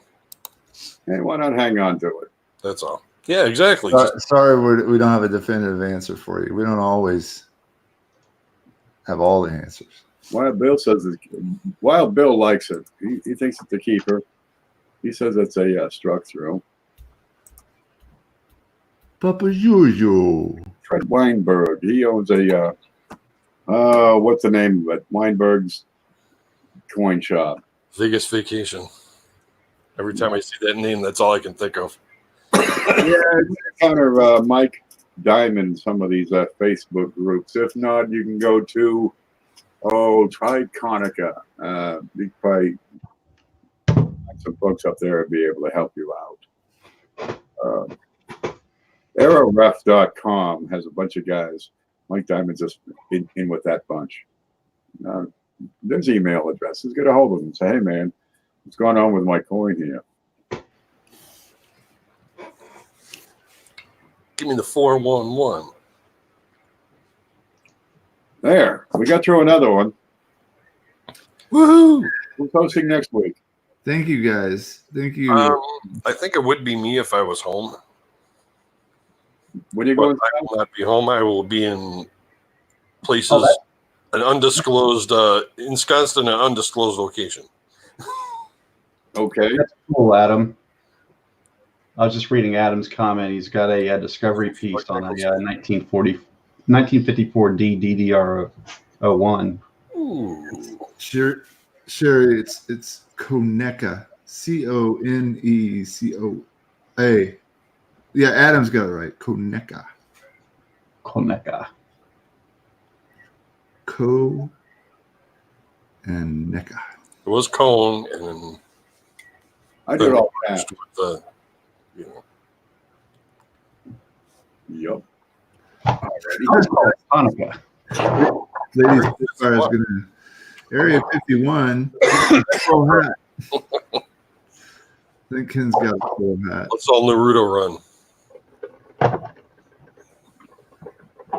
Okay. No, Jeff, good Naruto hobble. Coneca is kind of like a lot of people say Conica, and kind of like they say Bill Favaz when it's Fiva. I say 5 as. They're giving me fever. I say And how, command. about, and how about the Met in Georgia? Delanaga? Delanaga. It rhymes with Talladega. Delanegi. You're not gonna tell me it's Delanaga and Talladega. Talladega. Yes, it is, because it's the English language. Talladega. Whatever the hell it is. You can't do that. Cajun coin on how to pronounce No, he did. Monica. Dude, his accent is so darn thick, right? That's you can awesome. almost see it. Yeah. Cajun's awesome. Sounds right there. That's Cajun accent. Hey, Blues. How'd you do in bowling? Oh, really? You're still on? Yeah, we're still on. We're just finishing up. This is the afterglow part. Oh, you got a message from CJ, Ken. TJ, I got an answer back on my NGC quest. No go. Sorry, man. Bogey. Now I'm going to try to think back at what he's talking about. I'll get back with you on that. I'll either be happy or sad for you, though. So next week we'll start with the emails that came in after 9. We always start the next show with those. But you can send your questions at any time during the week, and we'll just start from where we left off. Who's got it this next week? I was going to question Jeff Stanley, see how versed he is at using Streamlabs. Do you need some practice on operating this? I need just a little bit of practice, but since you might throw it up at me, I will try to get a little bit of practice before. I don't think I'm ready yet, but I will definitely work on streams. Okay, so Mantic next week. Or is it Frank? It's supposed to. Oh, Huh? Frank's traveling. Yeah. Right. Yeah. Shh. Secret. Yeah. He's going to his mom's. Going to see Mummy. Which one of you specializes in nickels? Not I. That guy right up there. That's what, TJ yeah, Nick. she said. That dude right there in the Brady Bunch corner. Yeah, That'd be me, CJ. yeah. Get a hold of Jeff Stanley. Wait, now we got 2 CJs. Hold on. Well, one place you can also post questions. Let me see if I got that up here. I think. Is this it? Here it is. Wait for it. Where's the screen? Hey, Bill. Screenshot. Okay, we got a Facebook group in case you don't know it. Where are you? There it is. Here's this. Here's a Facebook group. It's called Coin Q&A. That's the whole name of it. I'll post this link to the group itself over in the chat. If I can find the chat. Here it is. Flying CD. Excellent, There CJ. you go. And folks get in there and post up questions all the time. Here we go with Bonnie Chadwick. And we'll tell you who's hosting each week because, well, every now and then somebody gets sick and we got to change it at the last minute. Here's Greg Smith. Look what he's got. Okay. Different stuff. Look at this thing. What's that from Jesse Gozum? I think it was in here tonight. It just Yeah, splits. get in there. Get in there, request to join, and we'll see if we can fit you in. It's fairly harmless. Let's see. I done screwed up my screen. Cool. I get this. There we go. That's one more way to get a hold of people and, share your stuff and get more opinions, get more feedback from, people that are in the group. Look up Indian pronunciation for Yellow River. Delaniga. Delaniga. Delaniga. Delaniga. Delaniga. Who's got Merriam-Webster up? Gold River. Gold River. Delaniga. Mr. Subliminal over there. I am a parrot. Delaniga. I'm telling you, this parrot is dead. Delaniga. Who says Delaniga anymore? Come on, that's like so 90s. People from Georgia. Someone knows. Nacogdoches. People from the bayou. Where's Trey when you need him? Hey, Where's Trey from? Yours nose picker anyway. how would you say this word I'm typing in the chat? Folks, This is what, Machaca. Della Potato. Lady Spitfire's on my side. so look at that. You see that that's a street name here in Austin. Machaca. No, Mancheck. There's no N. Where's Where? the N? Why? I don't understand. Yeah, it's Mancheck, but you wouldn't know. Far out. You wouldn't know if you didn't live here. Okay, here's one. Here's a town south of here, probably 2 hours. What's that one? Mechanipe? Mycanape. Frank's close. Mycanape? Really? I think it's Canada. I mean, there's a canopy. It's my canopy. Don't take it. Here's one. There's another one there. This is one that always gets us around here. Blasdell? Blaisdell. Hmm. Some say Blaisdale, and it drives me insane. Gloucester. Here's Gloucester. one. Gloucester. That's Gloucester. That's up north of Boston. How about this one? Something in Worcester. This is the town I'm from. Born. Bernie. Bernie. Weekend at. You're making this up. Oh. Butter. Or Buda. Yeah, that, People always call it Born, but it's Bernie. and that's Bernie. Buda. Okay, here's the town I grew up in. You ready? Hey, it's a pizza pie. This is in Maine. Oh.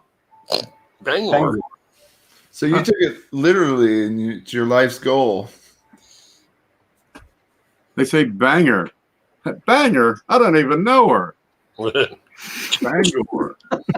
Bangor. Bangor. Like bang, gore. Right. Really cool. Quakendall. I know that one. Because I was next to go to school with Quakendall. Oh, I always pronounced it Kukendall. Kuykendall.